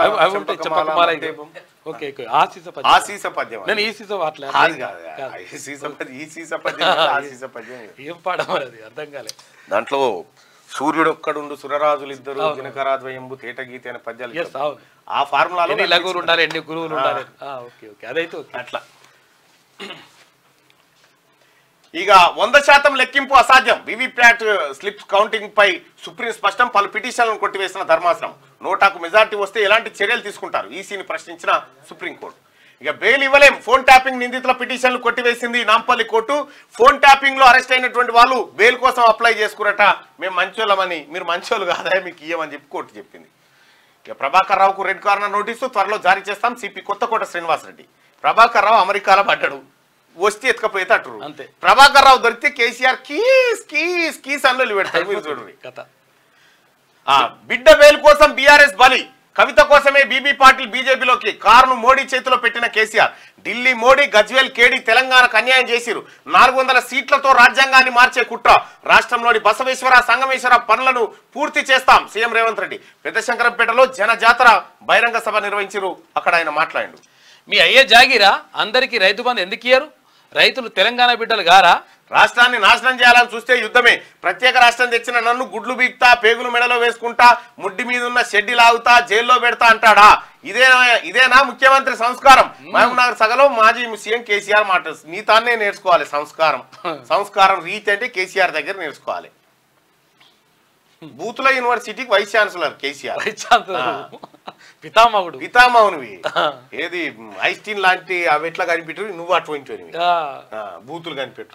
నిఘంటు ఉంటే ప్రత్యేకంగా బూత్ నిఘంటు అంటే కేసీఆర్ నిఘంటు అని ఒకటి తయారు చేసి అలా అన్ని బూతులు పెడితే అక్కడికి వస్తుంది. వ్యక్తిగత ప్రయోజనాలకే ప్రయారిటీ, అందుకే కేజ్రీవాల్ రిజైన్ చేయడం లేదేమో. సీఎం పదవిపై ఢిల్లీ హైకోర్టు కీలక వ్యాఖ్యలు చేసింది. గట్టిగా సీఎం పదవిపై ఢిల్లీ హైకోర్టు వ్యక్తిగత ప్రయోజనాలకే ప్రయారిటీ ఇస్తున్నట్ట. పసిడి పరుగులు పెరిగిన బంగారం ధరలు 10 గ్రాములు 440 రూపాయలు పెరిగిందట. అమెరికాలో భారత విద్యార్థిని అరెస్టు, పాలస్తీనాకు అనుకూలంగా నిరసన, అదుపులోకి తీసుకున్న పోలీసులు. మొన్న ఏం చేసిరు పోరగాళ్ళు, మన తెలుగు అమ్మాయిలే ఓ స్టోర్లో పోయి ఏదో దొంగతనం చేసిరు. ఆడిపోరగాళ్ళు ఇద్దరు మనోళ్ళే, అది ఏడుందో మరి చూడాలి. దొంగతనం చేస్తే ఆయనతో సీసీటీవీలో చూసి పోలీసులు పట్టుకొని పోయారు బీడీలేసి. మజాక్లా చేసిన నీకు ఎక్కడ మజాక్, అమెరికాలో మజాక్ దిశ అయిపోయింది. ఆదాబ్ హైదరాబాద్ అగో ఆజ్కి బాత్ ఒక వేశ్య ఆవేదన్నట. మంచం మీద లేని కులం కంచం మీద ఎందుకు మానవా, మన వాళ్ళు పక్కనే ఉండాలి, పక్కలో మాత్రం ఎవరైనా ఉండాలి. మేము డబ్బులు తీసుకొని మీకు సుఖాన్ని ఇస్తున్నాం, మీరు డబ్బులు తీసుకొని ఓట్లు వేసి రాజకీయ రాబందులకు అమ్ముడు పోయి వాళ్ళకి సుఖాన్ని ఇస్తున్నారు. మీరు మీ జీవితాన్ని అమ్ముకుంటున్నారు, మేము మా జీవితం కోసం అమ్ముడు పోతున్నాం. మీరు నోటు కోసం అమ్ముడు పోతున్నారు, మేము పొట్టకూడి కోసం అమ్ముడు పోతున్నాం. మేము చేసింది వ్యభిచారం, మరి మీరు చేస్తుంది ఏంది? నోటు మా జీవితానికి ఆధారం, అదే నోటు మీ జీవితానికి అంధకారం. నోటు కోసం ఓటును అమ్ముకున్న మీరు నీతులు చెప్పడం ఏంటో మరి అని చెప్పి ఒక వేశ్య అంటుందా? అబ్బా, మేము ఒక వేశ్య అంటే ఒక పడుపు వృత్తి చేసేటువంటి మహిళ ఏమంటుందంటే, మేము మా బతుకు కోసం మా జీవితం కోసం మేము పడుపు వృత్తి చేస్తా ఉన్నాం, వేశ్యగా మారుతా ఉన్నాం, వ్యభిచారం చేస్తా ఉన్నాం డబ్బు తీసుకొని. మరి మీరు ఓటు అమ్ముకుంటారు కదా, మీరు చేసేది ఏమైనా సంసారమా, మీరు చేసేది గదే కదా అని చెప్పి ఓటర్లను ఓ వేశ్య ప్రశ్నిస్తా ఉంది. మేము పొట్టకూటి కోసం చేస్తున్నాం, నువ్వు దేని గురించి చేస్తున్నావు అని అంటుంది. ఎంత పెద్ద లాజిక్ ఇది. రాజీనామా లేఖ రెడీగా పెట్టుకో, ఆగస్టు 15తో సిద్దిపేటకు పట్టిన శని విరగడవుతుంది. హరీష్ మోసానికి ముసుగు అమరవీరుల స్తూపం. మోసం చేయాలంటే అదే యాదికి వస్తుంది. హరీష్ రావు డ్రామాలపై మండిపడ్డ ముఖ్యమంత్రి, సోషల్ మీడియా ప్రతినిధుల భేటీలో సీఎం రేవంత్ రెడ్డి. ఎప్పుడు హరీష్ రావు కొత్త డ్రామా స్టార్ట్ చేయాలంటే అమరవీరుల కానించి తెలంగాణ ఉద్యమం కానించి సూర్య చేస్తాడు. ఇక రెండో దశ పోలింగ్ పూర్తి, 13 రాష్ట్రాలు 88 నియోజకవర్గాల్లో ఎన్నికలు. త్రిపురలో అత్యధికం, యూపీలో అత్యల్పం. ఎండల తీవ్రతకు కేరళలో 4 మృతి. ఓటేసిన క్రికెటర్లు, నటులు, రాజకీయ నేతలు. ఇక విపక్షాలకు చెంపదెబ్బ, వీవీప్యాట్లపై సుప్రీం తీర్పు ప్రజాస్వామ్యానికి ఎంతో శుభదినం. ఈవీఎంలపై ప్రతిపక్షాలు ప్రతిరోజు విమర్శలు, రిగ్గింగ్ చేయడానికే బ్యాలెట్ కావాలంటోంది. ఎస్సీ ఎస్టీ బీసీలకు అన్యాయం చేసే కుట్ర, కాంగ్రెస్ పార్టీ దానిలో నిమగ్నమైంది. ఆ పార్టీలు రాజ్యాంగాన్ని లెక్క చేయలేదు. ఎన్నికల ప్రచార సభలో ప్రధాని మోడీ. ఈవీఎంలను వ్యతిరేకించొద్దు, 100% వీవీప్యాట్ల లెక్కింపు కుదరదు. పేపర్ బ్యాలెట్ ఎన్నికల సాధ్యం ఎందుకు కాదు, వీవీప్యాట్ల లెక్కింపు 100% ఎందుకు కుదరది? ఇంత అడ్వాన్స్డ్ కంట్రీ ఇవెందుకు చేయలేకపోతుంది? బ్యాలెట్ ఎన్నికలు కూడా గతంలో నిర్వహించారు కదా, ఎట్లా సాధ్యమవుతుంది? సుప్రీం తీర్పు సరిగా లేదు, పునఃసమీక్షించుకోవాలని ఒక పౌరుడిగా డిమాండ్. అనుమానాలు ఉంటే వారం రోజుల్లోగా కంప్లైంట్ చేయాలి. ఇంజనీర్ల సమక్షంలో అనుమానాలు నివృత్తి చేయాలి. కీలక ఆదేశాలు జారీ చేసిన సుప్రీంకోర్టు. ఇక ఫోన్ ట్యాపింగ్ కేసులో మరికొందరి ప్రమేయం, ఇంటర్నేషనల్ మొబైల్ స్నాచింగ్ ముఠా అరెస్టు. ప్రభాకర్ రావుకు రెడ్ కార్నర్ జారీ చేయలేదు. ఊహాగానాల వార్తలతో దర్యాప్తుకు విఘాతం, వివరాలు వెల్లడించిన సిపి శ్రీనివాస్ రెడ్డి అంటూ ఫోన్ ట్యాపింగ్ కేసులో మరికొందరు కేసీఆర్ వెళ్ళేదాకా వెళ్తాని. ఈ బొర్రె తవ్వుకుంటా పోతే కేసీఆర్ ఫామ్ హౌస్లోకి వెళ్తుంది. బీఆర్ఎస్ సుప్రీం ఉన్నాడు. ఇదిగో నా రాజీనామా, గ్యారంటీలు రుణమాఫీ చేస్తే మళ్ళీ పోటీ చేయను, చేయకపోతే సీఎం పదవి నుంచి తప్పుకుంటా. హరీష్ రావు గారు, ఇప్పుడు హరీష్ రావుది మన యూట్యూబ్ ఛానల్ ఇది. ఇప్పుడు హరీష్ రావు చేస్తున్నది డ్రామానా కాదా? మీరే ఒకసారి కామెంట్ రూపంలో తెలియజేయండి. హరీష్ రావు చేస్తున్నటువంటి డ్రామా ఏదైతే ఉందో, ఈ డ్రామా ప్రజలకు అర్థమవుతుందా లేదా ఒకసారి మీరే చూడండి. ఇక స్పీకర్ ఫార్మాట్లో తేలే ఇస్తలేడు, ఆ ఫార్మాట్లో కొత్త అగ్గిపెట్టే డ్రామా ఇది. హరీష్ ని డ్రామాలు కట్టిపెట్టు, స్పీకర్ ఫార్మాట్ లో లేఖ ఇవ్వు, రాజీనామా చేసి తీరుతాం, నీతో రాజీనామా చేపిస్తాం, రుణమాఫీ చేసి తీరుతాం, నీతో రాజీనామా చేపిస్తాం. హరీష్ సవాల్పై మంత్రి కోమటిరెడ్డి కామెంట్స్. కాంగ్రెస్ దిగజారి ప్రకటనలు చేస్తుంది. ఇటలీ నేషనల్ కాంగ్రెస్ పార్టీగా కాంగ్రెస్ బ్రిటిష్ వారసత్వాన్ని కాంగ్రెస్ కొనసాగిస్తుంది. కేంద్ర మంత్రి, తెలంగాణ బీజేపీ చీఫ్ కిషన్ రెడ్డి. ఇక మోడీలో టెన్షన్ కనిపిస్తా ఉందని చెప్పి రాహుల్ గాంధీ అంటా ఉంటే, భారీగా ఆస్తి నష్టం, తప్పిన ప్రాణ నష్టం. నందిగామ మండలం కేంద్రంలో అల్లెన్ పరిశ్రమలో అగ్ని ప్రమాదం జరిగింది. ఆ పిల్లగాడు సాహసపాలుడు. రైట్, ఇది ఈనాడు.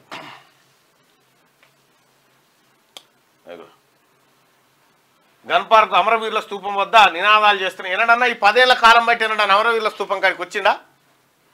రాలే. రుణమాఫీ చేయకపోతే అధికారం ఎందుకు? ఆగస్టు 15 లోపు చేసి తీరుతాం. హరీష్ రావు సవాల్ను స్వీకరిస్తున్నా. రాజీనామా లేఖను సీసపద్యంలా రాస్తారా? పిసిసి అధ్యక్షుడు సీఎం రేవంత్ రెడ్డి. ఇదిగో నా రాజీనామా అని హరీష్ రావు. పాకిస్తాన్ టీం లాంటి మోదీతో ఫైనల్ ఆడుతున్నాం. తెలంగాణలో కాంగ్రెస్ పార్టీని అధికారంలోకి తేవడమే క్రికెట్ సెమీఫైనల్లో బంగ్లాదేశ్ లాంటి కేసీఆర్ను ఓడించడం లాంటిది. ఇప్పుడు మేము పాకిస్తాన్ టీం లాంటి మోదీతో ఫైనల్ ఆడుతున్నాం. కాంగ్రెస్ పై మోడీ, అమిత్ షా, నడ్డా, భాజపా ఇతర జాతీయ నాయకుల ముప్పేట దాడి చేస్తున్నారు. రిజర్వేషన్లకు మతం రంగు పులుస్తున్నారు. ఈ అంశాలను ప్రజలకు చెప్పాల్సిన బాధ్యత కాంగ్రెస్ సోషల్ మీడియా విభాగం పైన ఉంది. 267 మంది నామినేషన్ల తిరస్కరణ, 626 మందివి ఆమోదం, పరిశీలన పూర్తయింది. ఈ యుద్ధానికి సిద్ధం కావాలి. తెలంగాణ నాశనం అవుతుంటే చూస్తూ ఊరుకోవాలా? నా ప్రాణం ఉన్నంత వరకు పోరాడతా. రేవంత్ చోటేబాయ్, మోడీ బడేబాయ్. బరాసాను అనగదొక్కేందుకు కాంగ్రెస్ భాజపాల కుట్ర. మహబూబ్ నగర్ పోరుబాటలో బాతాల పోషెట్టి. పోరుబాట నాశనం చేసిందే నువ్వు తెలంగాణను. కాంగ్రెస్ ది తప్పుడు ప్రచారం. రిజర్వేషన్లపై పబ్బం గడుపుకోవాలన్న పార్టీ చూస్తుంది. 6 గ్యారంటీలపై ఛార్జ్షీట్ విడుదల చేయాలి. పదవిపై సీఎం రేవంత్ రెడ్డి ఆందోళన చెందుతున్నారు. భాజపా రాష్ట్ర అధ్యక్షుడు కిషన్ రెడ్డి. ఇక మేడం చోటేబాయ్ దగా, బడేబాయ్ పగ. పాలమూరు జనహోర అయిపోయిందట. ఇవన్నీ ఓట్లు పడితే చూడరు మళ్ళా. ఇట్లా ఇట్లా గుంజుడు గుంజితే జూమ్ చేస్తాడు కాక. సూర్యాపేటలో రైతులు ఆందోళన చేస్తారు. కాంటాలు వేయాలని అన్నదాతల ధర్నా. సమస్యల పరిష్కారానికి హమాలీల సమ్మె. వ్యవసాయ మార్కెట్లో నిలిచిన కొనుగోలు. హమాలీలు సమ్మె చేస్తారట. సమస్యల పరిష్కారానికి ఓట్ల కొనుగోలు నిలిచిపోయిందట. అంటే ఓట్లు కొంటురు అన్నట్టే లెక్క కదా. ఇక 2 అన్నదాతల ఆత్మహత్య. రైతు బంధు ఏమైంది సీతక్క? 3 ఎకరాలకు పడలేదని రైతు ఆగ్రహం. బ్యాంకు లోపం కావచ్చు అని చెప్పి వెనుదిరిగిన మంత్రి. ఇక బాతాల పోషెట్టి అమ్మ మొన్న ఏమైంది? ఆ భువనగిరి కాడ నేను వరంగల్ మీటింగ్ చూసుకొని వస్తా ఉంటే ఆ వివేరా హోటల్ కాడ కాంగ్రెస్ పార్టీ కార్యకర్తలు, యూత్ కాంగ్రెస్ నాయకులు, సోషల్ మీడియా వాళ్ళు వచ్చి అన్న చిన్న సన్మాన కార్యక్రమం చేస్తామంటే సరే వస్తున్నాను. నీ ఆడికి పోయేసరికి ఈయన వచ్చిన్నారు కేసీఆర్. అమ్మ ఎక్కడ బాధారని మళ్ళీ నేను సపరేట్ శుభకార్యానికి పోతుంటే ఈయన ఎదురు కానీ సపరేట్గా వచ్చేసిన అన్నట్టు. సో తెలంగాణ ప్రజలారా అప్రమత్తంగా ఉండండి, ఆలోచించి ఓటు వేయాలి.